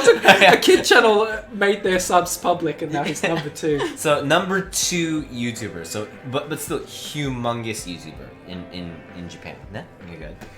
And it's a small thing, but it's the whole concept is that this evil version of himself takes over his YouTube channel and tries to get himself cancelled, and his evil version has his parting the opposite way. And I'm like, that's totally ripped off me. And I tweeted it, and he said, haha. He responded? Yeah, he was like, haha, got me. And I was like, you haven't tweeted me in like 3 years. I was like, so he acknowledged it's a really small thing, but I've never really talked about it in YouTube videos because I feel like it comes off a bit petty. But since like the beginning, I've done like small things like this to my video, like something like this in my description, and then I see all the other YouTubers doing it. I'm like, you're ripping my shit off. I mean, you definitely have a style, and you have people that are just straight up you. And the cool thing about Duncan is you'll pick them up, and then you'll give them like a spotlight where you're like, this person's trying to be me, but it's like not even in a subtle way, but like it's just out of respect and it's out of love. So it's like you'll give them that. Yeah. Which is really cool. When someone's just like, I try not to give the spotlight to toxic people as much anymore. I used to talk about it. Yeah, でもすごい yeah, but when I see like anything that's related to eyeball and stuff, it's just you've done it for so long, so well too, like because your eyeball actually has a personality. He's the viewer. Yeah, and it's like it's such a smart way to do your videos because it's like it shows that you're very aware of what you're saying. Yeah, I'm very. It's very self-aware, and yeah. The thing that I also don't talk about this because I don't know why I don't talk about it, but people in Japan, all criticism is a diss. It's like, yo, PDR-san disses this person. I don't diss anyone. I criticize. I try to criticize them. A diss would be like, you're fucking ugly or something. It's like a rule. I might make fun of what they're wearing or something, but I never make fun of someone's appearance. I don't know. I don't think I ever have, unless they're like, I don't think I've ever seen it. Because I just think that's too easy, and it's just mean. Yeah. I believe that. And it's just so it's just like shogakusei level. Like, oh, my tooth. Yeah, fucked up tooth. Didn't someone recently talk about, like, it was in your shitsumon corner, and I was like, it's been a while since anyone even like mentioned that. Yeah, I remember. I didn't think people really cared that much about my tooth. Yeah. And Mime was like, no, people care about this shit. I'm like, should I make a video? I made a video about it years ago. It has like 3 million views now. Yeah, I remember watching that video and I was like, oh, I didn't even like care. Like, it's like, who gives a fuck? I actually thought about getting it fixed in 2012, but then they said that I'd have to get it pulled out and then wear braces. But I was thinking, if I'd done it then, I would have got my braces out by now. But I rarely go to I actually went to the dentist today. Today? Yeah. The dentist actually told me, considering that you've only been to the dentist 5 times in 15 years, I went, so I know when I went to, well, not like once, like you go once and then they say come back like a few times. 15 years old, had a horrible experience, had cavities. I don't know if they even used sedative on me because it hurt the whole time. They'd be like, oh, if it hurts, can you raise your hand? Raise my hand. Oh, can you wait a bit more? Had a really bad experience. Didn't go until like Mime convinced me in like 2012. And then I had one cavity. And then 2015, had one cavity. So considering that, it's pretty good. And then 2020, I went to 2020, and the dude, it's a really good dentist, and he looked at my teeth. It's like, is that like half finished? And I'm like, what? The last dude said it was over and just come back for cleaning, and I never went back for cleaning. And he's like, no, I think that you're supposed to have a filling there. And I'm like, what? They didn't even do their job. Oh my god. So I had like this half finished filling that had, because it was half finished, it got a cavity inside. But I had one cavity. And for some reason, my tooth was chipped. And he's like, when did you do that? And I have no idea. It's like, does it hurt? No. But then I left it, and I think it got a cavity in there as well. But I got 2 fillings. But I got... Psyching? Yeah, and they were like, if you use Hoken, you get the silver one. I'm like, I don't want the silver one. Or you can get the more expensive one that I got one done. And I was like, that's pretty expensive, but oh well. And I went back today, and it's like, oh, we're going to have to put another filling in. I'm like, oh, that's okay. It's smaller, so it won't be that expensive. Exact same price. Like, that's like, I can pay this, but that's a lot of money. And especially like at this point, like that's kind of part of, like, it's part of your character, I think. Like, Nanka, when I first saw yeah, I think that at this point it's just part of who I am, having this weird tooth here. I've had it since, I don't know, 10, I can't remember. It's just because my tooth didn't come out and then it grew in the back, and I can't bite with it, so it looks exactly like what it did when it grew in, so it looks weird. Before, people thought I had a tongue piercing, so. What? You look cool then, that's fine. You jump into it. Like, every time you talk in the video, like, you see a little bit of the white at the end, and it's like, it's like, it never bothered me. I take it as a compliment because they come after me and like, your tooth. It's like, is that all? Wait, I have a question that's like, that might be completely irrelevant and kind of be boring, but like, okay, you obviously don't look fully Japanese. わかるけど, having tattoos being visible in YouTube Japan, does that cause any problems? Or like, did that your viewers, like, were they scared when you started? Because you started getting tattoos and then you started getting a lot. Like, I want way more. I want to have all my arms covered. But I'd say the police stop me less since I got tattoos. I'm blonde and I've got all these tattoos, and I always wear black. I'm the most suspicious look. Maybe I'm so suspicious that they're like, nah. Because it's always like, you watch the Japanese news. Oh, I never thought he'd do it. It's always the normal looking dude. So they're like, he's so suspicious. So if he does something, then we'll know where to find him. And you kept saying in your videos it's just a sticker or whatever. Like, that was like the meme. Like, yeah, I think I got stopped once and I got mad. I was like, I came back from something. I was really tired, and I'd literally. There's this policeman standing in front of the station, I don't know, trying to check to see if you're dodgy or something. Yeah. I walked past him 3 days in a row with my sleeves rolled down. Didn't stop me. It was hot. I rolled my sleeves up. He saw my tattoos and stopped me. And I was like, you stopped me because I have tattoos, didn't you? He was like, no, people have the fake train card. And I'm like, you made that up.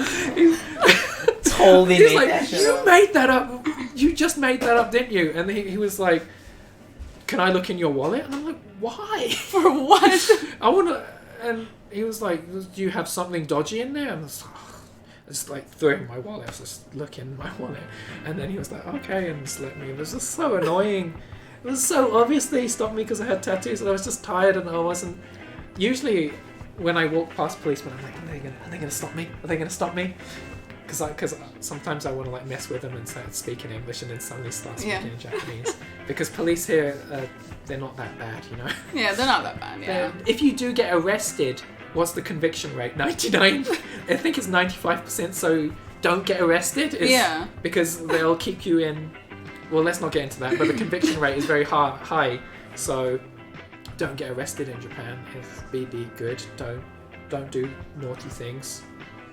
I know marijuana is legal in many countries, and I think that it should be legal because tobacco is very legal, but it's not. And as long as it's not legal, don't do it. Yeah, it's too much of a risk. Yeah. But yeah, the police they'll stop you. They will check your in Akiba. They like to check in your bag. I remember this one time I was in Ochanomizu, and I think I might have told you this before. And I saw a policeman, and I was like, he's going to stop me. He's so going to stop me. I went to this bookstore, and I came out, and I was like, he's going to stop me. He's going to stop me. He's coming. He's coming. And then viewers came up to me and was like, oh, PDR-san. And I took photos with him, and he walked back. Holy shit, is that PDR-san? Are you PDR-san? No, it's Duncan. What's up, Yuki? One time I got stopped by the police. It was for, they wanted to check if I was if I had, a visa. Because they thought I was here past my visa or something, and I had to give them my citizenship card, of course, or the hokenjo, we have a health insurance here that citizens get, and so I just showed it to them, and it's like, oh, I'm so sorry, but it's sometimes they stop you because you look too foreign. Have you ever gotten that? Yeah, they'll be like, oh, can I see your passport? And they'll be like, 重機カードでいいですか? Yeah. I'll be like, oh, so 俺も重機免許持ってる? 持ってない. Well, I don't have a driver's license. Yeah, we don't have a driver's license. I'm Juki Kado too. And it's just so weird. It feels like not a legit way of. Also, the really funny thing is, you'll be hanging out with your friends from overseas. Mime has friends from more Asian, Singapore, and they kind of look. Some people look more Japanese they'll talk to the person who... They'll always talk to the Asian-looking person who can't speak any Japanese, and then we'll talk to them. Sometimes there's this video by Ken Tanaka. It's a viral video where there's all of these... There's a white person, a black person, and an Asian person, I think. And everyone but the Asian person is fluent in Japanese, and the Japanese store clerk is talking to the Asian person, and they can't understand the foreigners despite them speaking in fluent Japanese. And sometimes I get that. I talk to them in Japanese, and they don't seem... I don't know if they can compute that I'm speaking Japanese, and they talk to me in English, and I'm like, what's going on here? Like, Konbini is like, oh, dude, bag? 袋大丈夫です and they'll be like, oh, okay. わかんないもんだってダンカンだったらマジわかんないそんなさ like all of a sudden like just straight up Japanese like in the most Japanese way like, I'd be surprised too like if I didn't know that like in the konbini I think recently at the convenience store I don't get it because I always say onegaishimasu. Yeah. So, yeah I'm very political at konbini people because I know how shit that job is. 10 years right? Yeah, even when they're a bit annoying or a bit like rude, I'll be like, this job sucks. Like, I don't blame you, mate. I've probably been rude to customers towards the end of my run at 7-Eleven where I was forced to not. They wouldn't let me quit because I was working the night shift in 7-Eleven and it was the same people for a very long time because they all failed.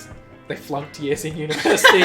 We were like this bunch of losers, and then there was this person who'd been working there for like 10 years or something, and people thought he'd never quit. He quit, and then 3 people graduated from university, and then I'm quitting.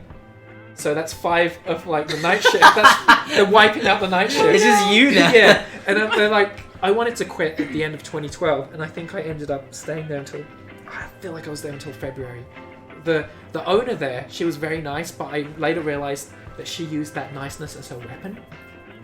I'd ask her, when I started living by myself, I wanted my transport because they have to pay for my transport. I asked for it, of course. And she was like, "Oh yeah, you need your transport, right?" Then I look at my payslip. Where's my fucking transport? And then I asked her again, and then she said that I was like, I need my transport. Yeah, right, third time, and then she finally paid it to me. But I think we talk about the raising the GQ because it was really low. She'd sort of just be nice and be like, and you couldn't be too mad at her. She used her niceness as because she was really nice, but she used it as a weapon so that we would listen to her. She's the most evil then. Yeah, she was the most evil person there.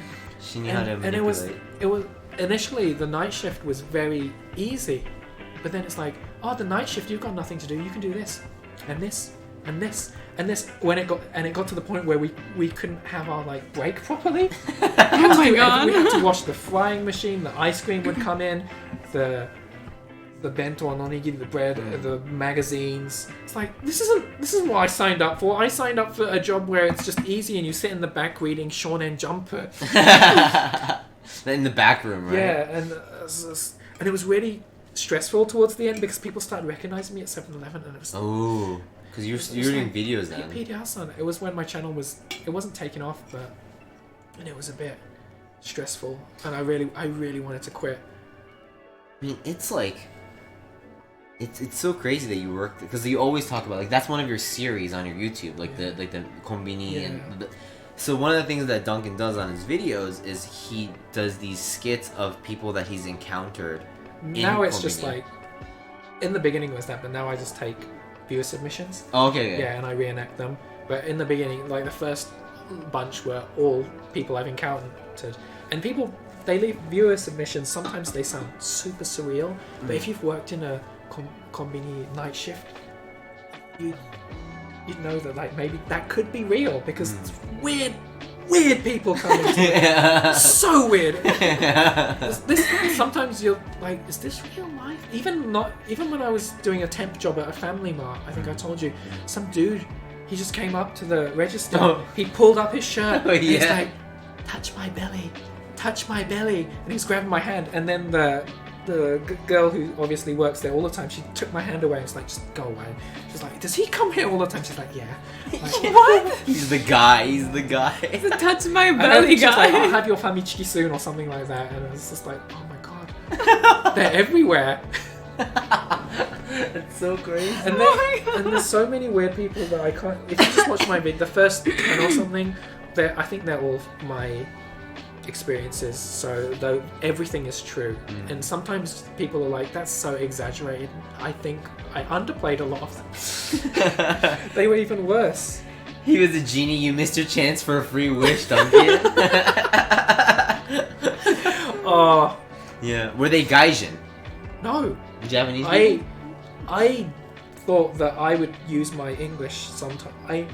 I remember this one time, this ALT, it was right near high school. This ALT came up to me, she bought this bento, it was expired. When it expires, we can't sell it. And I was like, suimasen, shoumi higen ga kirete o uri suru koto ga dekimasen. And she was like, what? and I was like, oh, because I wasn't. I think that was before I met Mime. I didn't, and I hang out with people. A lot of people who speak English now, but at the time, I never spoke English. It was the morning shift because I did the morning shift as well. And there's all these high school kids. There's this massive line, and I was like, "Oh, I'm sorry, like it's expired, so we can't sell it to you." And she's like, "Oh, I know, can you sell it?" I was like, "Sorry, I can't do it." And she's like, "Oh, okay." And then I see all of the high school kids behind her going, "The fuck? He can speak English?" They're looking at me like I'm the panda in like Ueno Dobutsu or something. And I felt weird because I hadn't spoke. At that point, the reason I started YouTube is because I didn't have a place to speak English, so I did English videos and I wanted to make English friends, and I felt so weird. That was like one of the few times I'd used English. Yeah. That's so crazy, like people think. Okay, so here, serious question, okay? Serious question, okay? You started YouTube, you've been doing it for 10 years. You're like OG, right? In Japan, Japanese YouTube, you gotta be one of the OGs. The show? I know you're very humble, so you're not gonna say, but you are one of the OGs. I'd say that, yeah, I did start around the time when because there was always a YouTube Japan, but a lot of it was foreign people vlogging in Japan and speaking in English. There was like Jet Daisuke and Meglin maybe. Oh yeah. Like I'd say like around when I started was when there started to be more Japanese YouTubers. So if somebody's starting YouTube, right, in 2020, and this is the question that do Twitch. Do Twitch. Nah. If somebody is saying like they want to be a YouTuber in 2020, I know this is like it's a really hard question. Like even with like for us, like people ask us like any advice, and it's a really hard question to ask. But having the fan base that you have and the experience that you have through the years, you must have a better grip over the years, like the cycle, right? There's always a cycle. Like this is gonna be good, like this is gonna be good. Someone starting in 2020, what advice would you give? I don't know. Okay, so you see like YouTubers say, yeah, just do what you want to do and continue doing what you love and you get fans. Those people have no fucking idea why they became famous. A lot of it's luck. Okay. Like being consistent is good, but I don't think you should expect anything really. Expect success right away, unless you're like friends with Hikakin. Oh yeah. Then instant muscle. Like. Instant. Well, do you think it's even possible in 2020 it's to become possible. like? You can. I feel like a lot of niche videos, if you find something, you don't want to be the first person because you're going to be the Ramones and Green Day's going to take all the glory. Yeah. You want to be like second or third. You want to get there and be like the second or third person. But I feel like you should. I don't know, because I feel like a lot of the people who are saying, yeah, if you do what you want, you become. They're successful. That's why they can say that. Right.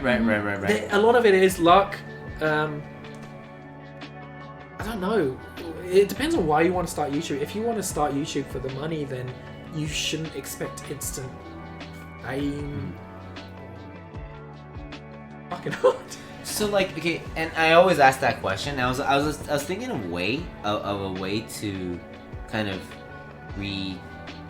contextualize that question. If you're not going for that, and I'm not talking about like the one-hit wonder, like you do have one thing viral, but you're going at it. How long do you think it takes for one YouTuber that's starting now to get a certain amount where they can maybe pay for their rent? And I'm excluding all like the one-hit wonder shit. Like just actually, I'd say it might be easier to make. There's more smaller YouTubers who are making pretty good money because you can put multiple ads in videos. I mean, I've seen some fucking YouTubers make you can do it with put multiple ads in 8 minutes now. Before it's 10, 7 minutes, 3 minutes of blank screen. Like go fuck yourself. Like just go away. Just go away. Like just make an end screen. Show your dogs or something. Do something. Yeah. But now because of that, I think if you put out lots of those videos, you can make more money. I find it hard to get my videos to. I don't try to. But you can make way more money from that. So I think there's a lot of smaller YouTubers that are making not like lots of money, but maybe enough to pay the rent or something.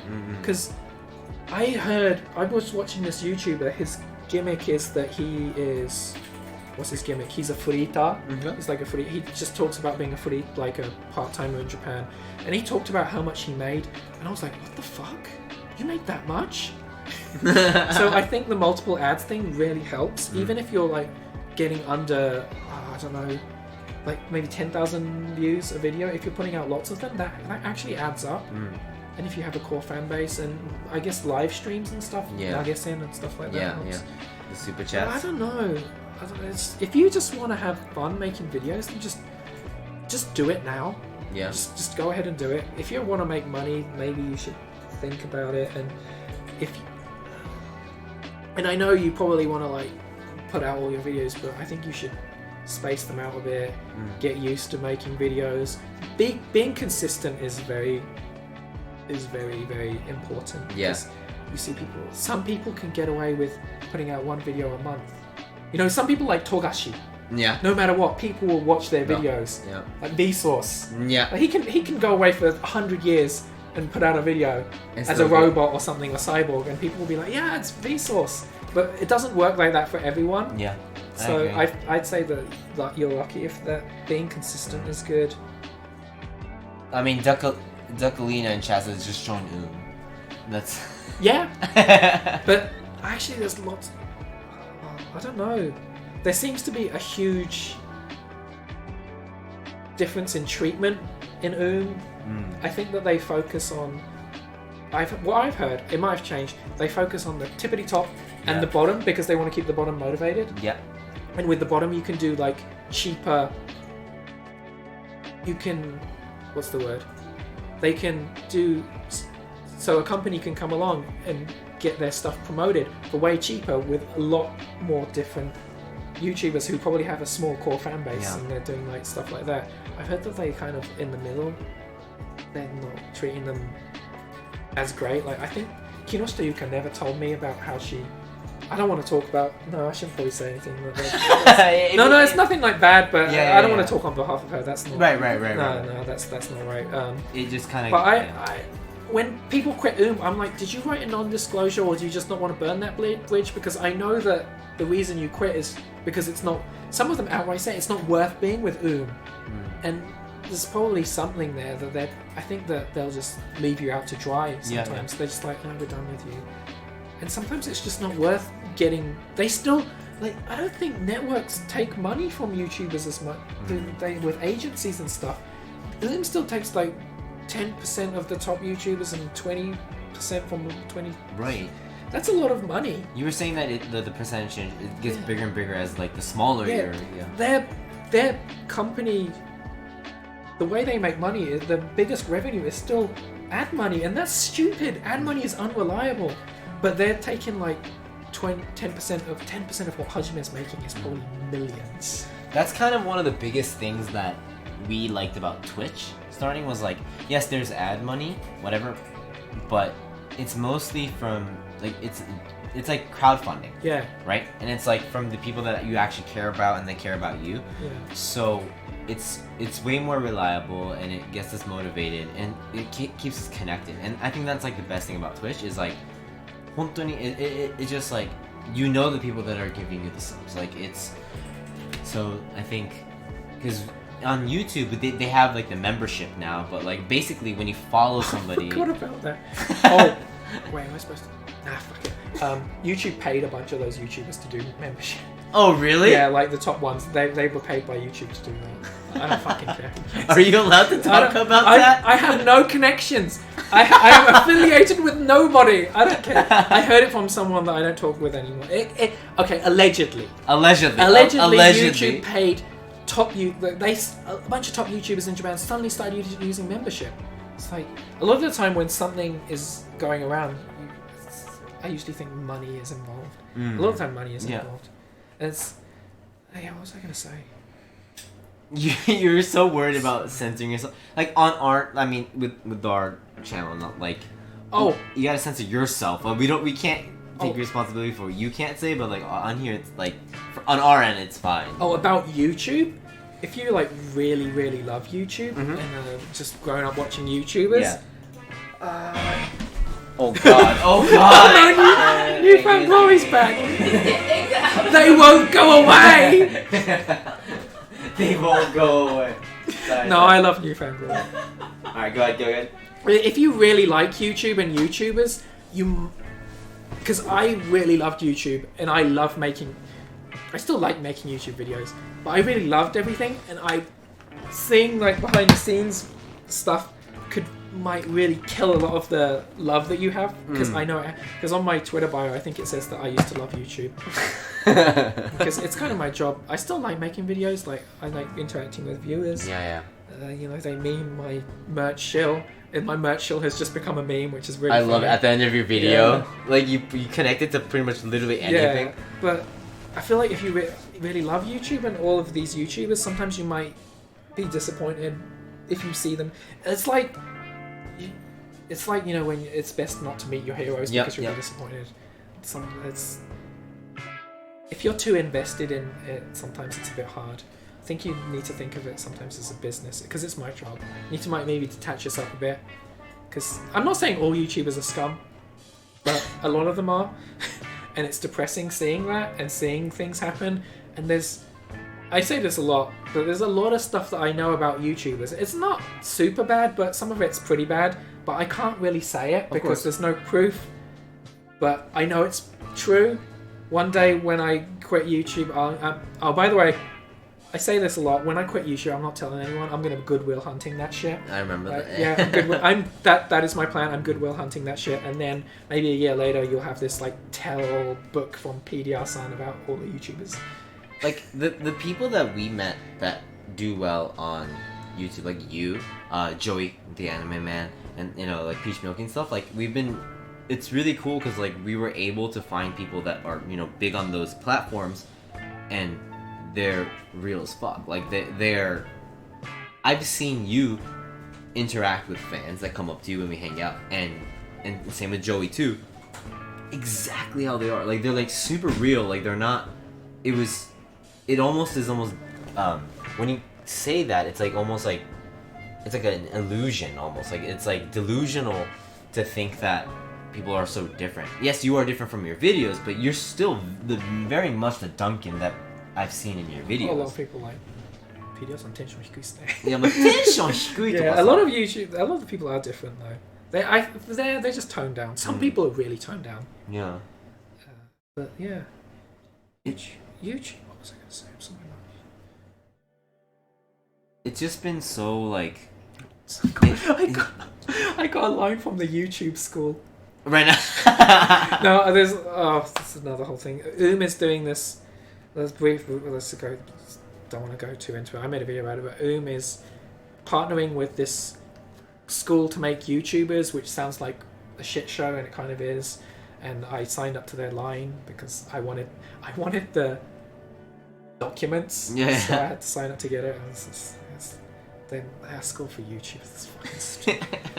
Just like, if you want to learn, there's some YouTube. There's these dodgy Johor Shozai people who are selling ways. How to become famous on YouTube. Yeah. And it's like you're not even that famous. Like I don't like saying that, but come on. It's obviously a scam. If you want to like learn stuff, just watch videos, observe what people are doing, just watch and steal and make it. Like everything is stolen. Everything I have done is I'm influenced by lots of different things, and I've molded it into one thing, and it's me. So just do that, or you can outright steal someone and be their clone and make a living off of that. It's like, I think, like with us too, like the ideas that we have, some of the stuff is. Like split control stuff is we've never seen it before, but like do like these challenges and stuff, they're based off other people. Like it's and it's okay. Like it's you just gotta put your own flair to it. Because like you'll do something that's based off of something else, but it's gonna be your spice, right? It's gonna have the PDR-san kind of like vibe to it, which is what's most important. Like you're gonna add a little twist to it that's very you. I still find it really weird that I'm like a cynical British man in Japanese and people watch it. Japanese people watch it when, like, sarcasm, there's hiniku and stuff, but it doesn't exist in the degree that it does where everyone's like, in England it's depressing and always gloomy and every day is a Smith song or a Cure song, which is good, you know. It ain't bad. It ain't bad. Yeah. But there's, cynicism. It kind of is born because of how the country is, and Japan just doesn't seem to have that. But they watch my videos and I'm like super sarcastic and cynical. Yeah. And I think people have been trained to understand that to some extent, because before when I do that, they'd be like, really? No. So somebody just said, our biggest YouTuber in Germany got banned for 33 days on Twitch for inappropriate behavior live on stream. Are you scared that that's going to happen to you? No, because I'm not doing Twitch. You gotta come to Twitch, Duncan. You sounded like Morty. I think... Because I'm really smart. I watch Rick and Morty. I guess I'm better than everybody. I'm just super smart, man. I listen to Joe Rogan. No, I actually don't. I only listen to the Henry Rollins episode. Do you listen to the Travis Barker Henry one? Rollins, no. The Travis Barker... No one listens to the Henry Rollins show, do they? Oh, well, just you and me, man. Just you and me, man. Because they update that shit like once every like 4 months. They don't do it that much. Travis Barker was on it? Yeah, Travis Barker and Tom DeLonge was both on it. Together? Oh, no. Come back, Tom! Dreams are dreams, Duncan. Dreams are dreams. That's so sad.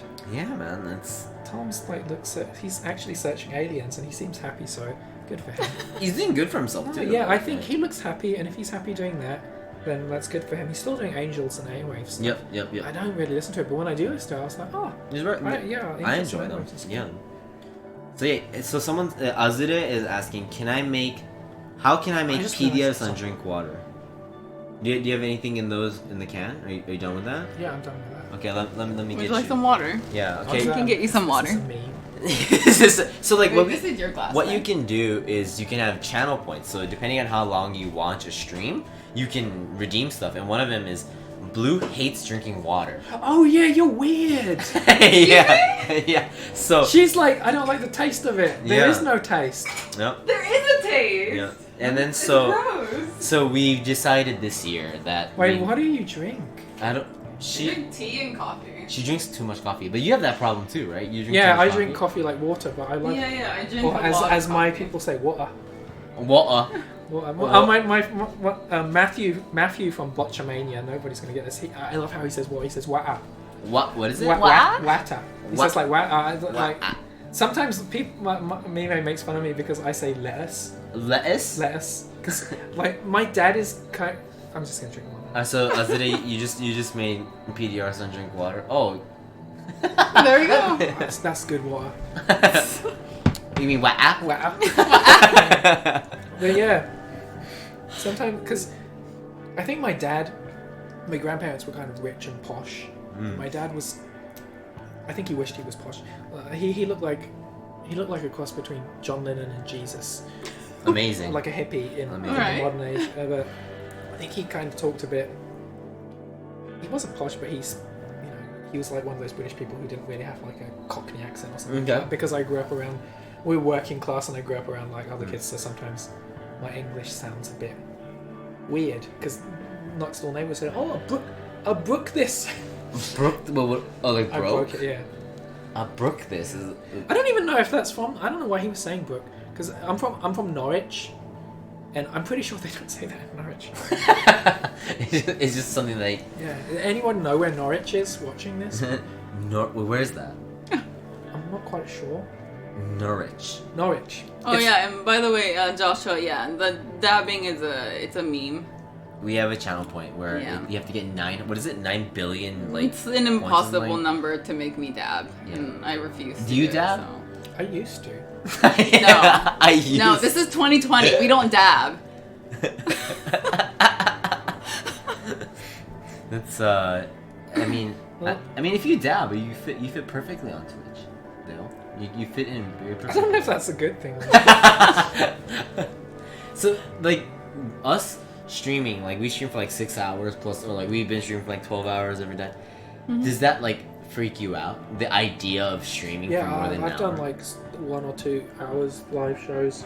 The ones that aren't me making put on more data, I was so exhausted because I'm turned on the whole time, and the chat goes. Yeah, your chat goes super Like, I fast. can't fucking read on the super chat, and I was like, oh, it's too much. And then when I'm making my put on more data, Mime comes on in the other room. It's like, someone donated $100. Look at the screen. I'm like, oh, thank you. You gotta interact with the chat, man. But the whole thing about the put on more data is just literally me making put on more data. Yeah. Some people have started to do that, like in puzzles and stuff on Twitch too. Like it's. Oh, isn't chess? Oh yeah. Thing? It was a thing. Moist yeah. Critical was doing that. It was I only know Twitch from Moist Critical. It's like Twitch was a thing for a bit. There was the Twitch arc, the chess arc on Twitch. Have you tried Dorian? Yeah. And when you came, we tried Dorian. We made a video, and the video was, I think it wasn't filming or something, and we could never post it. And we were in this like fancy hotel, and I didn't know what to do with the durian. It was stinking up the room, so I went outside and went to the elevator and put it in the bin there, and the whole floor stunk of durian, and I felt so bad. But I didn't know what to do. I was going to take it out again, but then someone came out and I just ran off. And it was there until the next morning someone cleaned it up. And I still feel bad about that because I stunk up the whole floor. Did you like it? Not really. I think Mime thought it was okay. Because Because some people, the smell puts people off, but some people say the taste. I just think the texture just wasn't for me. There wasn't like a texture that I'm like really fond of. So, like, okay, so I loved Singapore, by the way. Singapore. Yeah, it was so nice there. Is it? Wait, was that the time when you went with Mime? Yeah. Yeah. The weird flight. Oh yeah, with the dude. So okay. So how important is social media for you when it comes to, because like a lot of content creators, social media is really important. Social media. I mean, Instagram is like, how many followers do you have on Twitter? I don't know. It's 20, 200K? 202, 25? I have no idea. 250K? Sometimes I'm like really bad at social media because some people are really clever. They'll post their video and then post some meme shit. Sometimes I'm just like, video. Oh, here's something funny. I'm really bad. Instagram is, if Mime takes a nice photo, all those good photos are taken by Mime. She takes a nice photo, I'll post it. But I'd say I'm not very good at it. Some people I see, and people who can.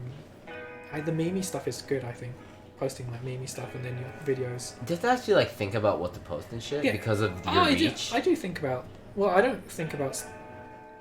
Recently, I had like some Twitter beef with. Twitter? I didn't have Twitter. It was not. It's like one. Okay, I made a video about this. There's this toy channel that I'm not allowed to name anymore because he asked me. He makes these. He plays with. He kind of reviews like Kamen Rider, Power Rangers type toys. He doesn't show his face, just his hands. And I like his channel because he's done some silly stuff that's kind of in-jaw. Yeah. But he doesn't like that, but I like his stuff that's kind of become memes. And I've maybe poked fun at him a few times. I poke fun at him. I review the Kamen Rider belt because I like Kamen Rider. You're a big fan. And I love how much the toys have evolved, and it's just interesting, and I always buy it every year and then I give it away to the viewers, to someone who wants it. Well, I like playing with it, but you know, I'm 35, so I'm able to just collect dust. Yeah. So, and usually once a year when I bring it out, I'm like, I make fun of him a little bit, not that much, not to an extent. There was a whole this dude who did parodies of him. They were so funny. He commented saying "Psycho this" on the video I made fun of him, by the way. But so this guy on Twitter, he replied me in a really polite way. He said, "I don't like you." He said, "Anata no koto amari yoku omotte nai desu." It's basically a really polite way of saying I don't like you. Yeah. Please never mention my name in videos ever again. And I was like, yeah, lol.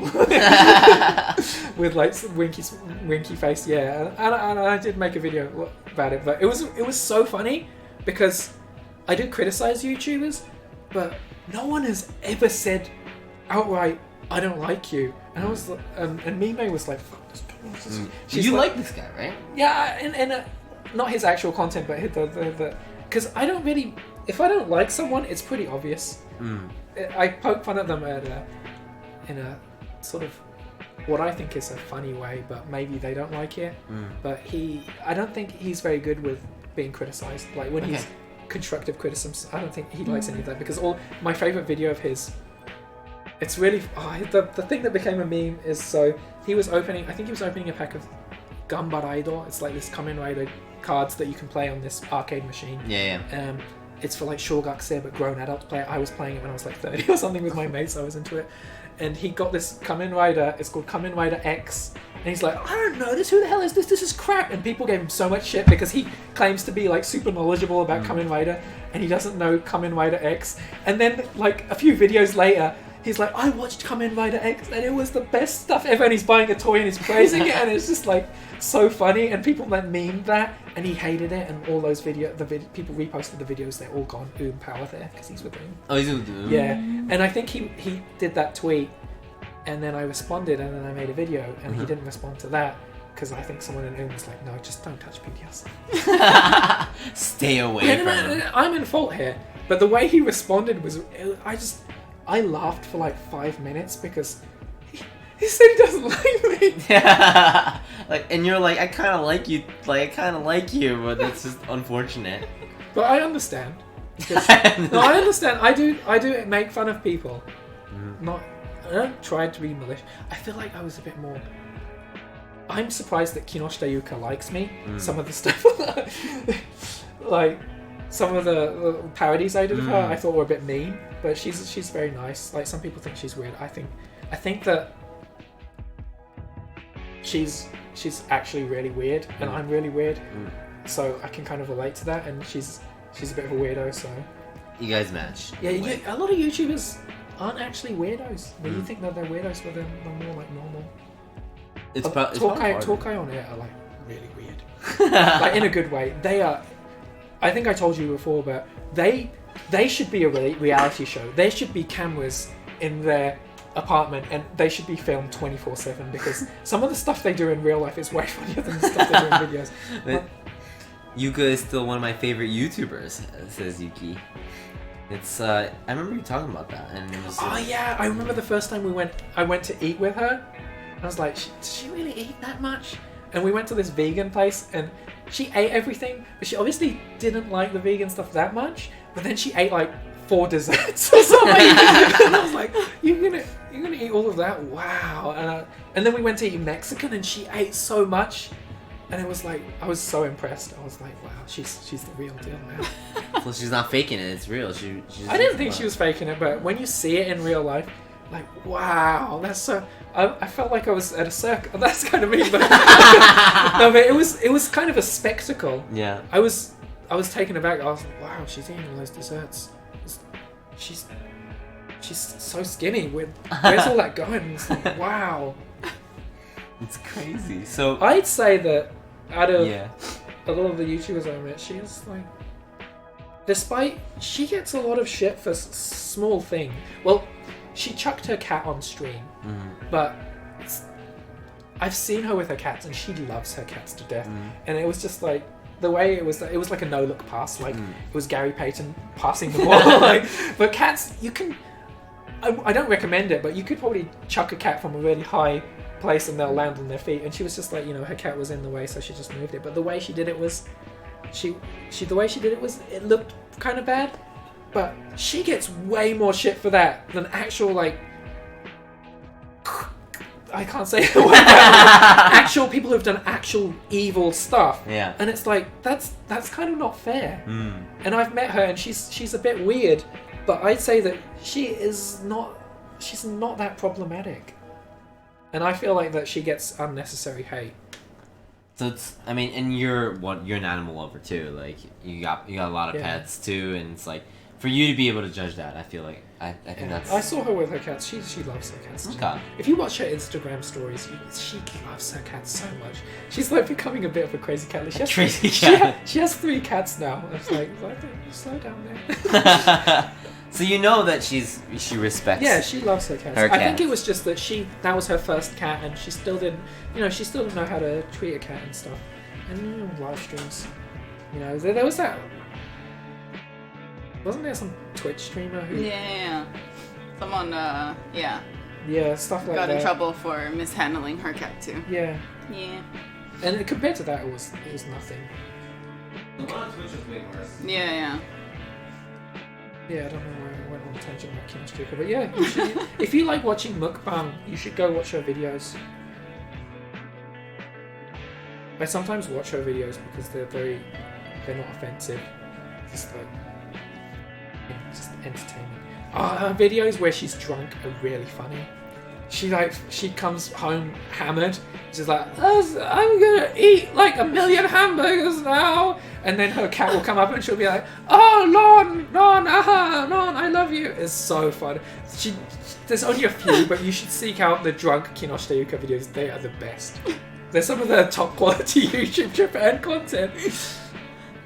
Oh, Bear, thank you so much for those bits. Thank you for, I don't know how many bits. Thank you for bits. Thank you.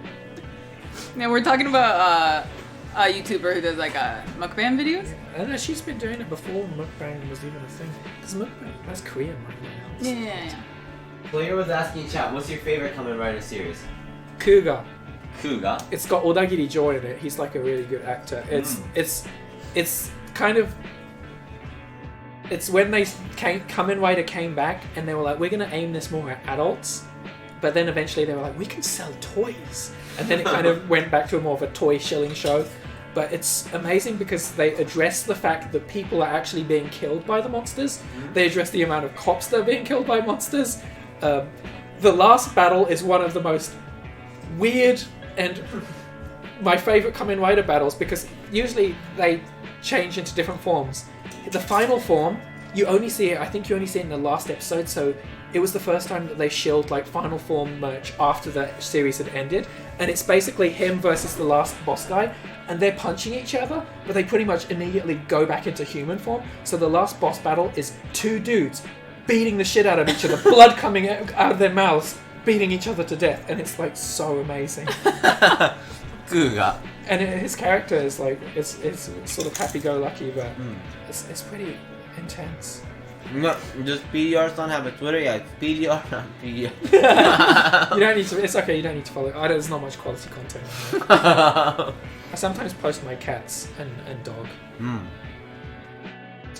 I like Kamen Rider Decade.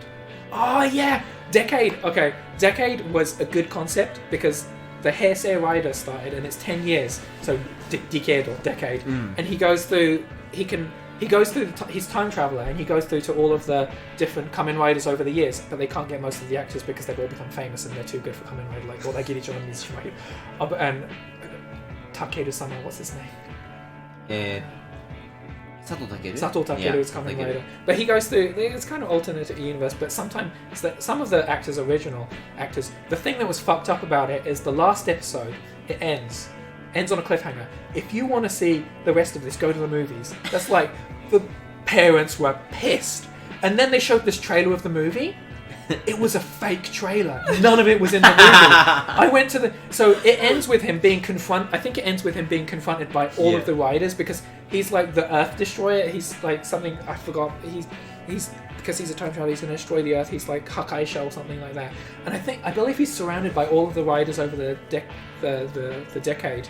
And then you watch the movie, and it doesn't start there. It's like he's been battling for a few days or something, and the movie's terrible.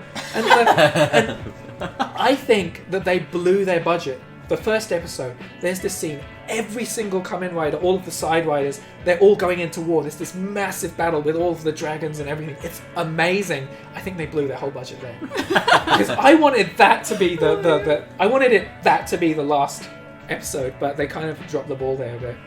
Do you go to like the theaters to watch the movies? Oh, me and my friend used to have this thing where the movies are so fucking bad Like, I don't care what you say. They're really bad, but they're so bad that they're funny. So we go there to watch it to laugh at it, and they're really short. They're like, one of them was like an hour, and then the credits was 20. It was just enough to be a movie, but that's enough. And then we watched one, and it was really long, and it was really bad, and we stopped going. It like traumatized you. Yeah, there was this point where it was the ochi. There was the punchline. The punchline was something like, it was like the Sixth Sense. Sorry if I'm spoiling the Sixth Sense, but like, I was dead the whole time, and me and my friend burst into laughter. But that was the halfway point, and there was more, and it was like, oh, jeez. And that's when we stopped watching. I can't remember what it was. Do you still do those videos of you getting the Kamen Rider belts and shit like that? Oh yeah, I did it this year. That's the reason that Twitter beef started, because I made fun of that guy. I make fun of him once a year. Like Muscle is a fucking saint. Like, he's never said anything. Yeah, do you talk to Muscle? No, I don't. He unfollowed me. Rightfully so. Like, I don't blame him. If he hates my guts, like, he is valid. His cutout comes out at the best timings in your video. Yeah, you put them in the best timing. I don't use him anymore because I think that's kind of it's a bit of a dead meme, and I think I've beat that horse to death. And but I try not to make other YouTubers memes because I don't know. I think are you just growing older? You just want to move on. I like to make. I use like Bunjin-san because like he loves the attention. Bunjin-san's really fun. I love him. Bunjin-san's he always whenever I mention him, he always retweets my video, and he seems happy about it. Like, there's this old school YouTuber. He reached 100,000 subs. Bunjin-san? Yeah. Yeah.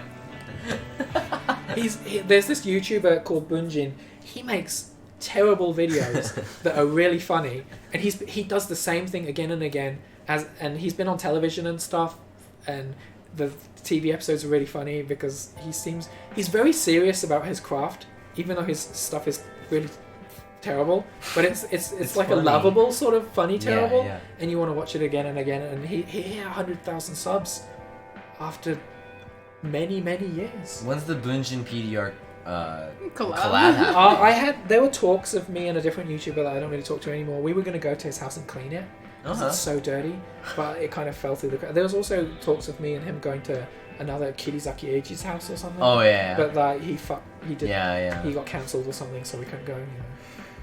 So someone says, why your dog has amazing couch camouflage, and Stealth says, why is that man petting the couch? Excuse me, Anu's right here. In camouflage. Can you not see Anu right here? Just like John Cena. The Lord is sitting right here. I thought they blew their budget on Gokaiga, and I love Gokaiga. Then again, I love all Super Sentai. It's much better than the American counterpart. Yeah, it is, because they just I haven't watched Super Sentai since I was a kid. Power Rangers was probably the last thing I watched, but I talked about it in a video. I bought my the Jettoman. There's this thing called Jettoman. It was Super Sentai, and I bought the Henshin Setto. Yeah. Because I had it as a kid and I lost one of them and I was sad about it. And I'm an adult and I can go onto Mercari and buy it in a box for a couple $100. but it's for a video, so it's fine.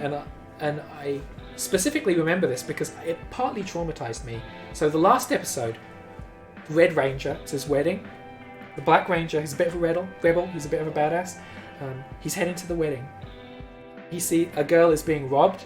He stops the robber. He gets stabbed. Oh God. He gets stabbed. He doesn't go to the hospital. He goes to the wedding. He sits down on the bench while they're all like taking photos and shit.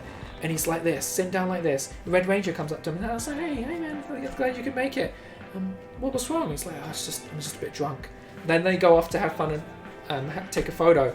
And then he just rests there and he dies. What?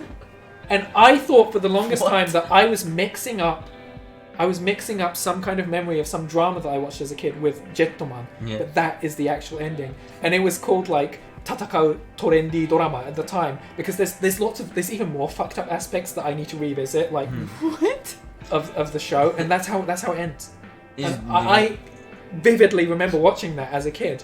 And after that was Judenja. Judenja's pretty dark too compared to like Power Rangers, but yeah, this was pretty dark shit. I had no idea. Yeah, I for the longest time until I looked it up on the internet, I thought that I had false memories implanted in my brain. But they were real. Yeah, it was so weird, and it's because it's so shogeki, like it's something that you never forget. Like it's like how most people who watch The Walking Dead are never gonna forget Glenn's head being bashed into a mush. Oh, sorry, that's a spoiler. But I remember the reaction people had with that. It was, when was that, like 2016, 17? I had that in 2012 when that happened in issue 100 of The Walking Dead. I was like, the fuck? No. I considered I was gonna stop reading The Walking Dead. I was like, no. Have you played the Walking Dead game? I've watched PewDiePie cry to it. I've watched people play it. It looks really good, but I feel like because I watched someone do it, there's no need to. Right, because it's kind of like, isn't it kind of more like it's kind of like an internal visual novel. Yeah. And I think at this point, like I mentioned this before on stream, but like the way people experience games used to only be like play it, but now I think with streaming and whatnot, watching a game is definitely a way to just experience it if there's a streamer that you like. So the Resident Evil stuff when the remakes came out, I was like, I really want to play that, but I can't stuff.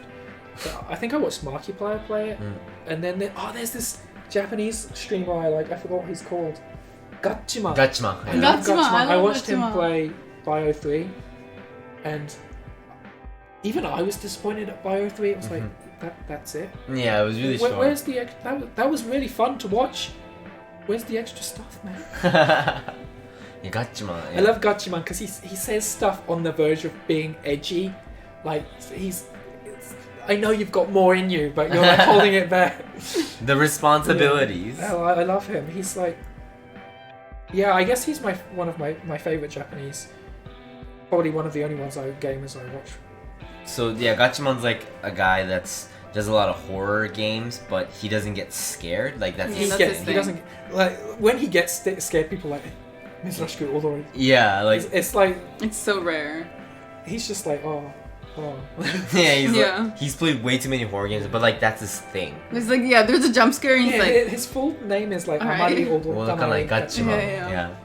So it's like that's like his thing, and it's like not boring at all. Like his commentary is really good. He does a lot of stuff like Kyo and stuff like that too, like with other YouTubers like for multiplayer games. But yeah, I watched a bunch of their Jason streams. Oh yeah. One of them was so funny because the Jason was like full power and everyone else had to run away and they got killed immediately.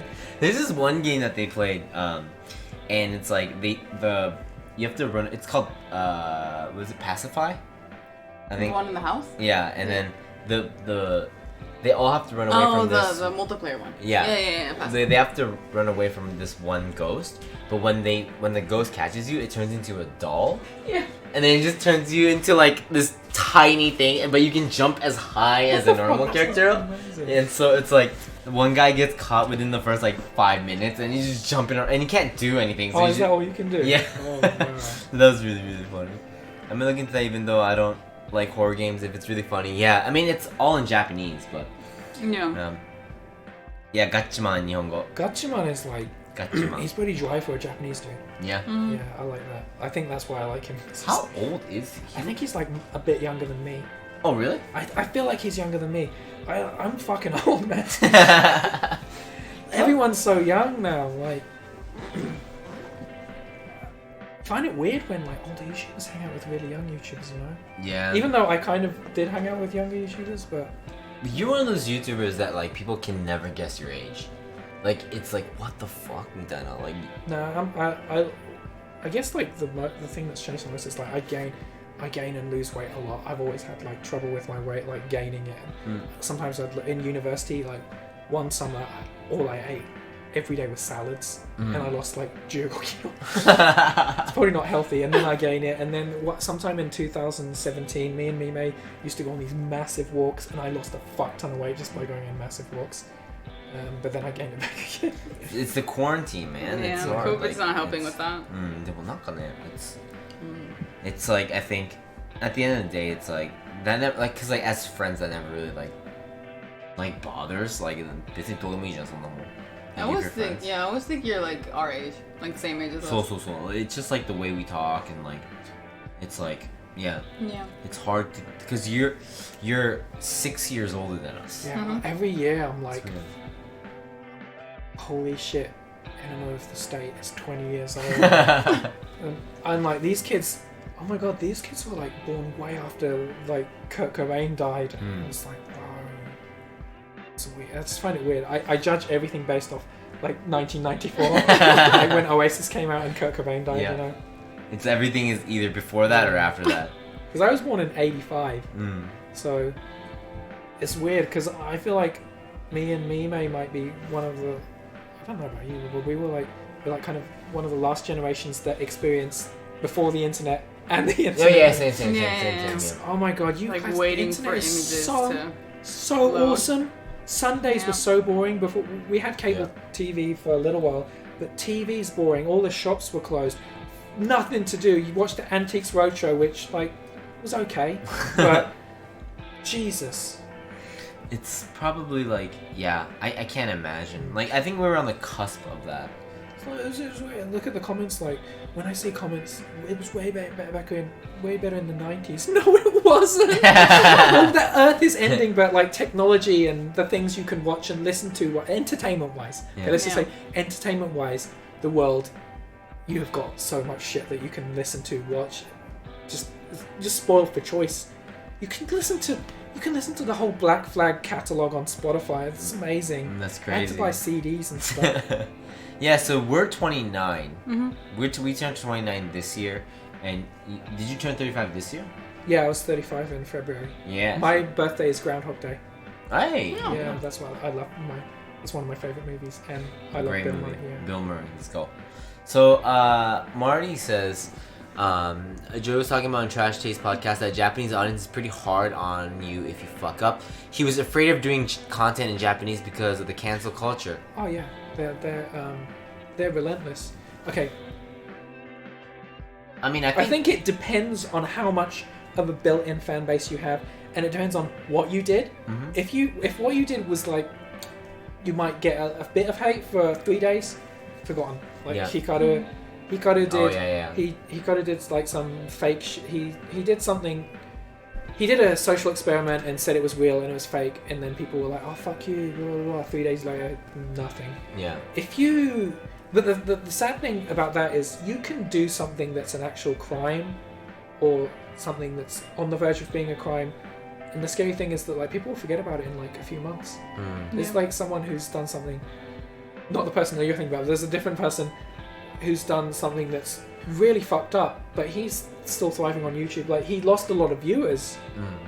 It's not Mahoto, by the way. Yeah. But he's lost a lot of views, but he's still like people still watch him, and it's weird. But it's weird because some people, if you have a big built-in audience, you'll eventually be forgiven. It might take a bit of time. Some people still fucking get dislikes like for ages, and anyone who can like continue on with all these dislikes, I have major risk. Unless you're like did something terrible, like fuck you. But if you did something that doesn't deserve to have dislikes on your videos for the rest of eternity, you know, it's like massive respect. Because I don't think if someone disliked the fuck out of my videos for something, it's like fuck this, man. Yeah, I mean it's They are perseverance. The perseverance is like. But I feel like that now overseas people are pretty unforgiving. Like That's what I'm saying. Like I don't think it's Japan. Like the I cancel I think culture. it's everywhere. it's everywhere now. Yeah, like, cancel you have to culture be is very terrible, too. careful. Yeah. Unless you've built your brand off of being offensive. I think cancel culture is pretty rough. It's pretty all rough over the world everywhere. right now. Yeah. Like Twitter is definitely a place where cancel culture exists very heavily. I'm glad that, like, you know, people who have been monsters for decades are being exposed from. But sometimes people jump the gun, and like some poor person who's done absolutely nothing wrong gets like death threats and shit, and it's just really sad. It's like, guys, just stop and think for a second. Like, Yeah. there's Some no people don't. evidence, and it's just Yeah. like, it's a bit sad. How did you guys meet each other? So I was in a record store looking at pop punk. And it's like, who's that handsome man over there looking at pop punk? It's like, oh, you like Newfound Glory? and then we started making out, and that's why. That's how we. It's actually Brian from Joyweather was a mutual friend of. Actually, Brian was friends with me my first thing when I met. I saw him. Yeah. I didn't know that. So it was friends with Duncan's wife, and then Duncan, and then me. So it was like that, mutual friends. Yeah, first time I met you, you were wearing a Weakerthans t-shirt, and I was like, oh fuck yeah. Dude, Weakerthans, amazing, dude, amazing. I realized that it was like the same colored shirt. I was like, this is like a throwback. Yeah, it was. Yeah. It was like a The blue one, shirt, yeah.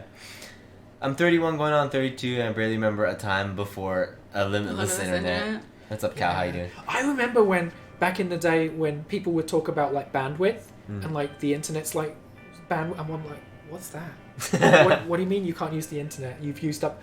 How do you use? Because Japan's had like broadband and like unlimited internet for so long. Yeah. That I was like, how do you use up the internet?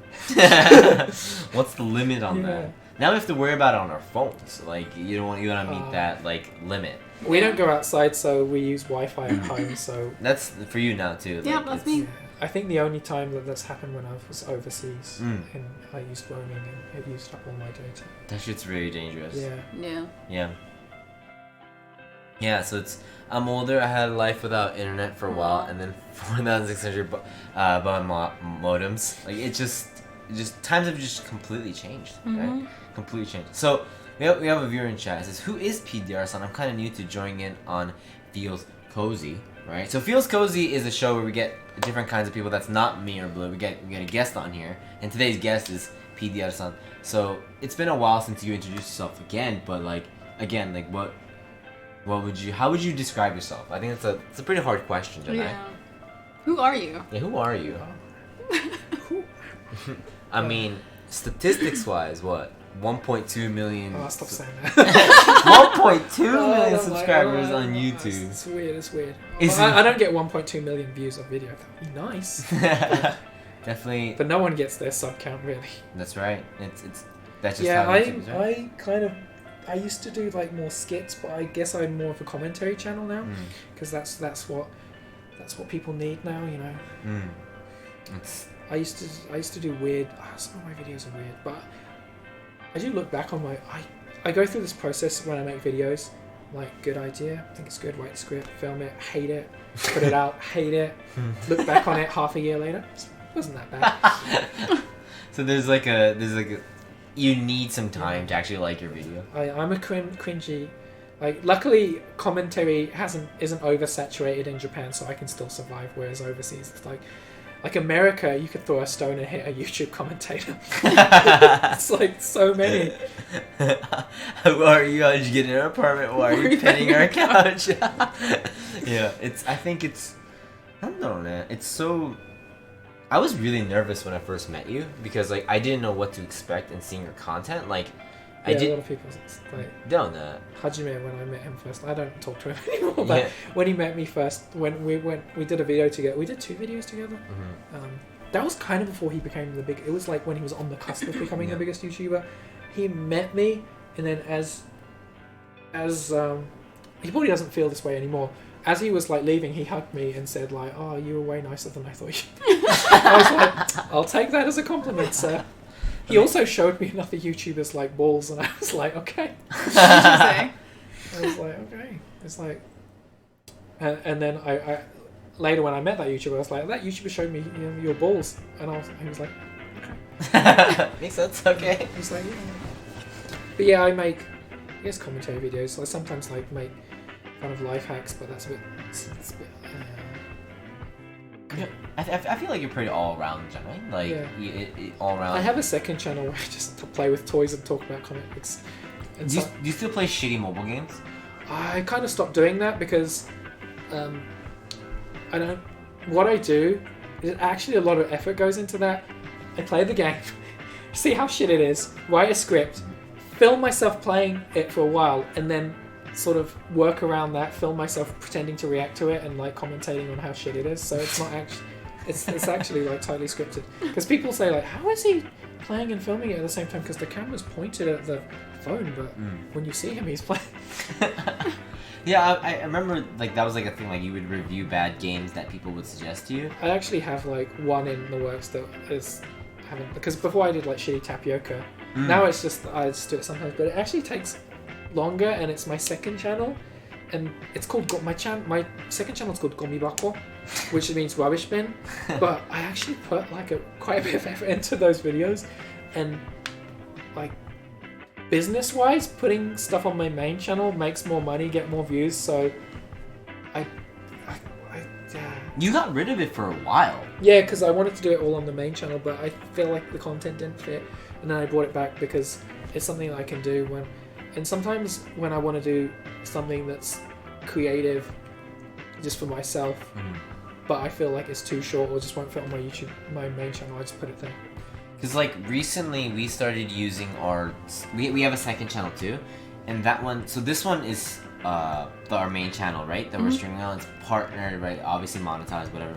Our second one, we don't monetize it at all, and like just we can apply for monetization, but we don't. And we wanted somewhere that was like, you know, very stress free. We can just turn it on when we feel like it. We can turn it off. That's the best, dude. To have that second channel and just like go on whenever you want. Gomibako was kind of like that because I've like experimented and kind of I think it's to the point where the viewers, I can just put anything up there and viewers will. I made a weird video. It's not that weird, but it's a video. I just cut up my video, and I took out Mochitori no Boku, and so I'm talking, and there's just silence, and it's just called Genjitsu. Oh wow! And then I did the opposite of that, and like so people expect weird stuff. So you can get, sometimes I unbox stuff because I actually enjoy unboxing stuff. Sometimes I do skits. Sometimes I review apps. Actually, my most viewed video out of all my channels is, I think it almost has 7 million views now. Wow. It consistently gets views every month. It's me reviewing a bunch of PPAP apps. Still to this day, 7 million? Every month. It's like my Uncanny X-Men from like sales-wise back in the 90s. It's always number one, like views and revenue on that channel. Put nothing out, PPAP will still get views. Like I think I was talking about it getting 6 million or 5 million like not that long ago. I don't know why it's stuck in some algorithm, or maybe it shows up next to PPAP. But on both of my channels, that's my most viewed video by far. I think it's got double almost the most viewed views. Did that ever get copyrighted? I don't know if I make much money off of it because I played the apps, and I guess like the music that's used in the apps, it's like I revenue share with like 20,000 different Oh my god! I was gonna say like I don't really care about it. I think I made the money from it, and you know now it's like if those companies want to make 0.1 yen from the video, that's fine. Wait, so 7? That's probably your most views with your main channel too, John. Oh yeah, my main channel's most views is like I don't think I have 5 million. I think it's the one where you the English one, English speaking one, right? No, it's still Charisma Brothers. Yeah. Yeah, the Charisma Brothers no 英語が Yeah, let me see how many views it has now. It's insane, dude. Absolutely. Holy shit, it hit 7 million. Fucking hell. Wait, the What? PPAP one. Yeah, look, it's got... What? Who's watching this? It's been a good 3 or 4 years since... Yeah, this was 3 years ago. Dude, it's stuck in the algorithm, dude. Yeah. I put this out in 2016. Who is still watching it? Whoa. I was actually thinking of making a video about, like, why does this have so many views? I'm not complaining, but I'm just confused. That's the thing about YouTube. Like, you'll put tons of effort into a video and it won't do well. And then you'll put this video out, throwaway video. It's like, it's crap. It does really well. Why is that? Is it because it's... Okay, so when you put up a video, you put tags on it, right? And then you put the description. As an experienced, YouTuber. Oh, I don't put tags in my videos anymore. It doesn't make a difference. Oh, because for you, it's just PDR-san, because it's your name, people will watch. I don't know, but I don't think tags used to like do something. I don't think they do. With my Gomibako, I sometimes just put tags of like the toys I review or something like that. With my main channel, 90% of the time, there's nothing in there anymore because sometimes my videos would get demonetized based off of tags, so I was just like, there's no point putting tags in there. I took the tags out. Doesn't make a difference. Video with tags, no difference. Do you think it'll make a difference to someone that doesn't have a following on YouTube? Or? Maybe, but I think it's all about getting in the algorithm and maybe the title. So it's weird. The YouTube algorithm changes all the time. Like, you can never understand it. it's kind of like Black Flag. They just kept going forward and changing shit all the time, and no one can keep up. That's so weird. It's really frustrating, and no one knows. They never tell you anything. They give you vague reasons. They have like these vague reasons for why it's. At least they tell you now why it's demonetized, but usually it's very vast and vague. So like anything can be demonetized. Yeah, that's the thing. Like the rules are so vast and vague. Literally anything can be demonetized. It's like, because so Blasi here says a lot of people don't search by tag, they search by title tags. Are only useful to folks. So like, what hits it? Like if you type, because nobody type. Does anybody right now that like. I see a lot of people, and we do it too, like the hashtags. There's like hashtags. I only use those to take the piss sometimes. I've never searched anything on YouTube with the tags. Like I would like click it, and I was like, oh, like there's like a search result, but I've never looked for a video that way. Yeah, I don't know. So it's. I have no idea. I'm really bad with that kind of stuff, analytical stuff. People that stare at the analytics and stuff. I'm just glad I can pay the fucking rent. Yeah, you have a strong enough following where it's like. People watch it not because of the title, but because it's you. I do think about more of like what gets views, but I still try to. I kind of I think I talked about it before. I kind of compromised. I try to get something, try to do a topic that might get views, but I also try to slip some weird skit inside there that I wanted to. Yeah, I always loved your questionnaires with your fans, like. Some person would just be like, "Hey, can you go to this station?" And then you would actually go to that station. I don't know why I was thinking of that. Yeah, I do weird stuff. I don't go out as much anymore.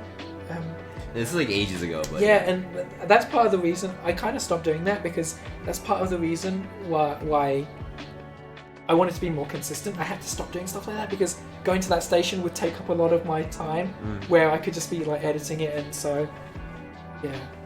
That's crazy, like, because you would be like... I think it was Komagome Station. Komagome was someone's like, can you go to Komagome? And it's like a Twitter comment, right? And you're like, can you go to Komagome? And then it hard cuts to you actually going there. And I'm like, what the fuck? I'd spent like a few hours on like 2 seconds or 3 seconds of content. I love doing that. I wish I could still do that, but it's kind of harder because I got to be more consistent. Yeah. Like I wish I could like be cool TV and put out a video once. I put out like once a week. I'm so mushy. You gotta get to that status, right? Like it's maybe because like Hikaki and stuff. Like he put out that video where he said everyone stopped. Yeah, in Japan, posting every day was a thing. Yeah. But he stopped. Yeah, people stopped. But I think the good thing now about YouTube Japan, like for all its faults, people are actually talking about.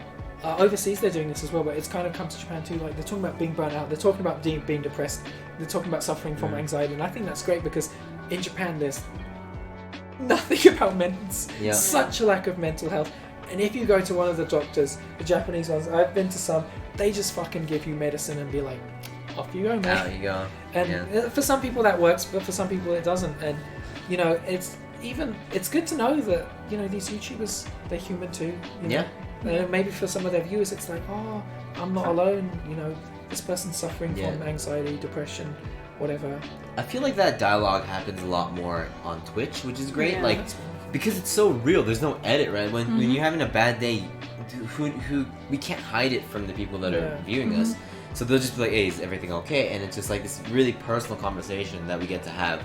And it's like, we're just not having a good day and whatnot. So I think it's like. That's what I really like about streaming is like it's so real. Like if you lose in a game, we're a lot more open. And people can see you're down. Like it's you can't hide it. You can't edit it out. Yeah. So which makes this conversation about mental health really important. There's mental health channels on Twitch too that are doing really well. That's just like I think that like some people get shit for it, but I think that it takes a lot of courage to do that because. By coming out and saying this stuff, you're literally giving your haters more ammunition. Yeah. Like they can say even more fucked up shit. Like, so I think it's great. Yeah, it's and especially in Japan. It's definitely in Japan. I think that everyone who does it, like, I respect them for that. Even if I don't like their regular content, like I have major respect for that. It's just and I think hopefully it'll get better in Japan because Japan's definitely not. Good about that kind of shit. So. And I'm glad that Hikakin stopped posting every day, or a lot of I can't remember. Is Mr. Maribondo the only people who post every day anymore? The big YouTubers, because it's like it's a pretty toxic way to work. Like not toxic. It's a unhealthy way to work. It's dangerous. Yeah, for sure. You need days off. Yeah. And Like, a lot everyone of the needs days off. Yeah. Yeah. A lot of the YouTubers I've met, they even, you know, they say that they were up until 3 or something. And it's like, no. What time do you sleep normally?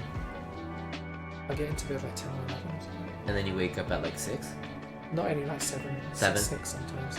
That's still so early, and That's very early. You were the guy that we knew that was like the guy that wakes up super early, because you did that video once about, you know how everyone's doing like the morning routine / like what a YouTuber's day is like.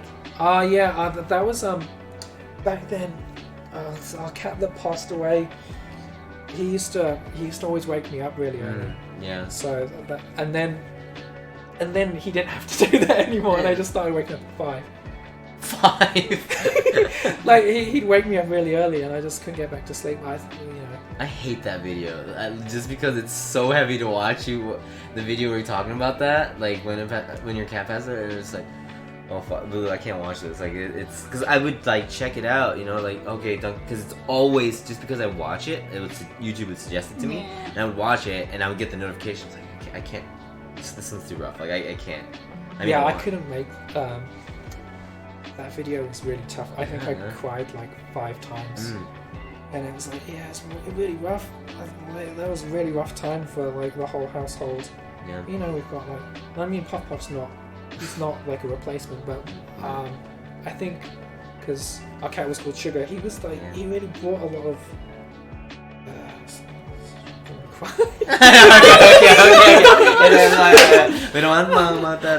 Mime really loved him a lot, and that was her cat, and like she was way more upset than me, but I was really upset too.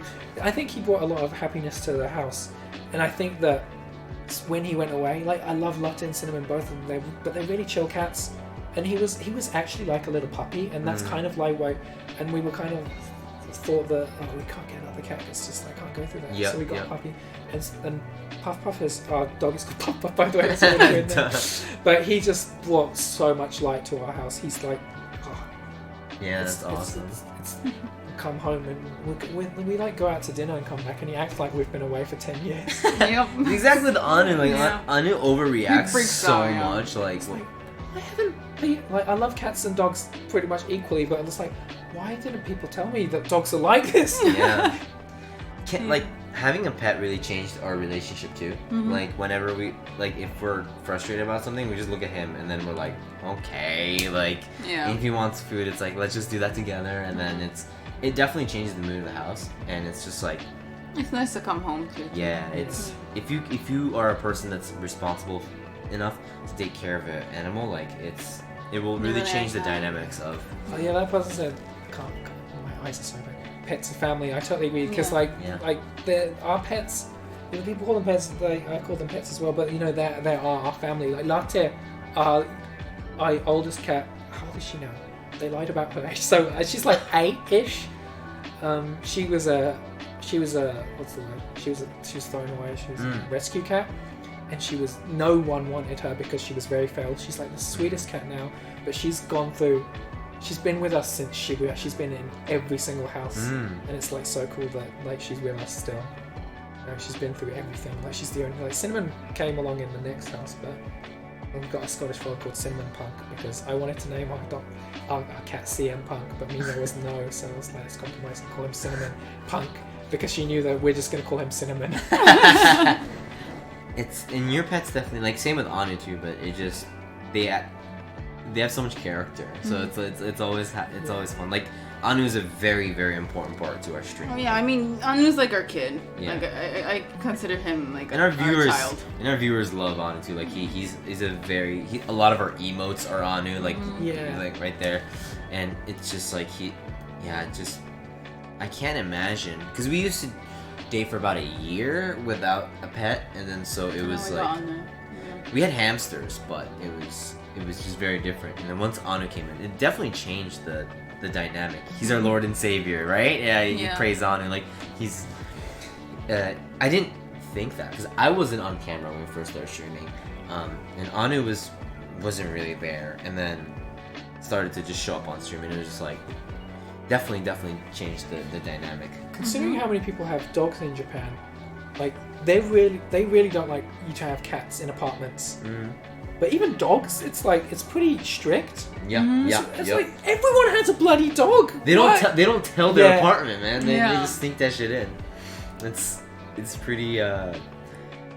People do that here, dude. We know people do that because there's a rule of how many dogs, what size dogs, and there's some dogs in here that. As long as there's no like snitches, you know. Yep. Yeah. And we're like, more animals? Fuck yeah! So we're not gonna tell anybody.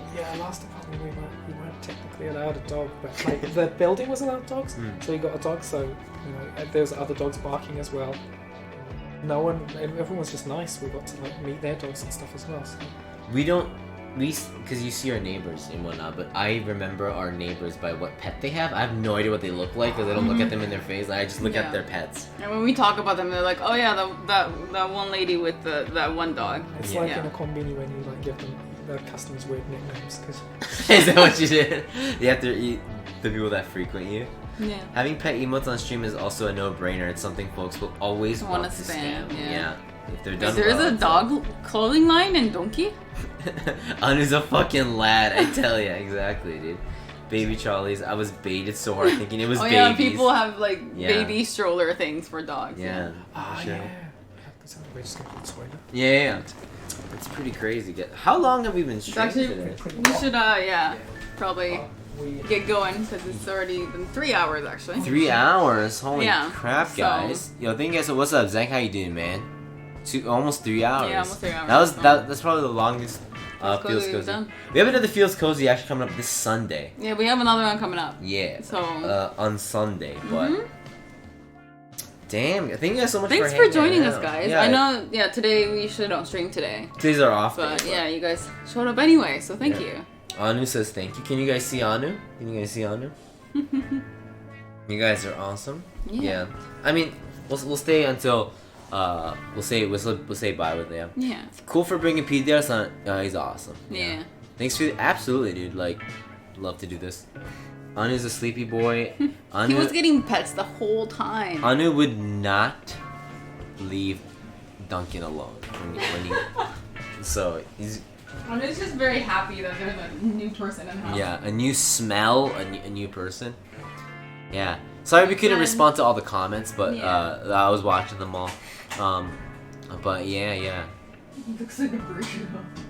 He looks like a burrito? He definitely does. Yeah.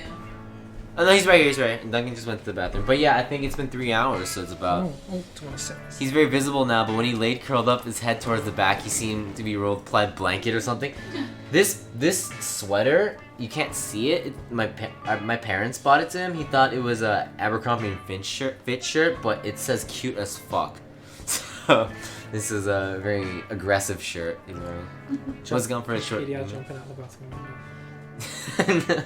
The only time I've actually thought of doing that is when I worked in high school, a moving company. They're called.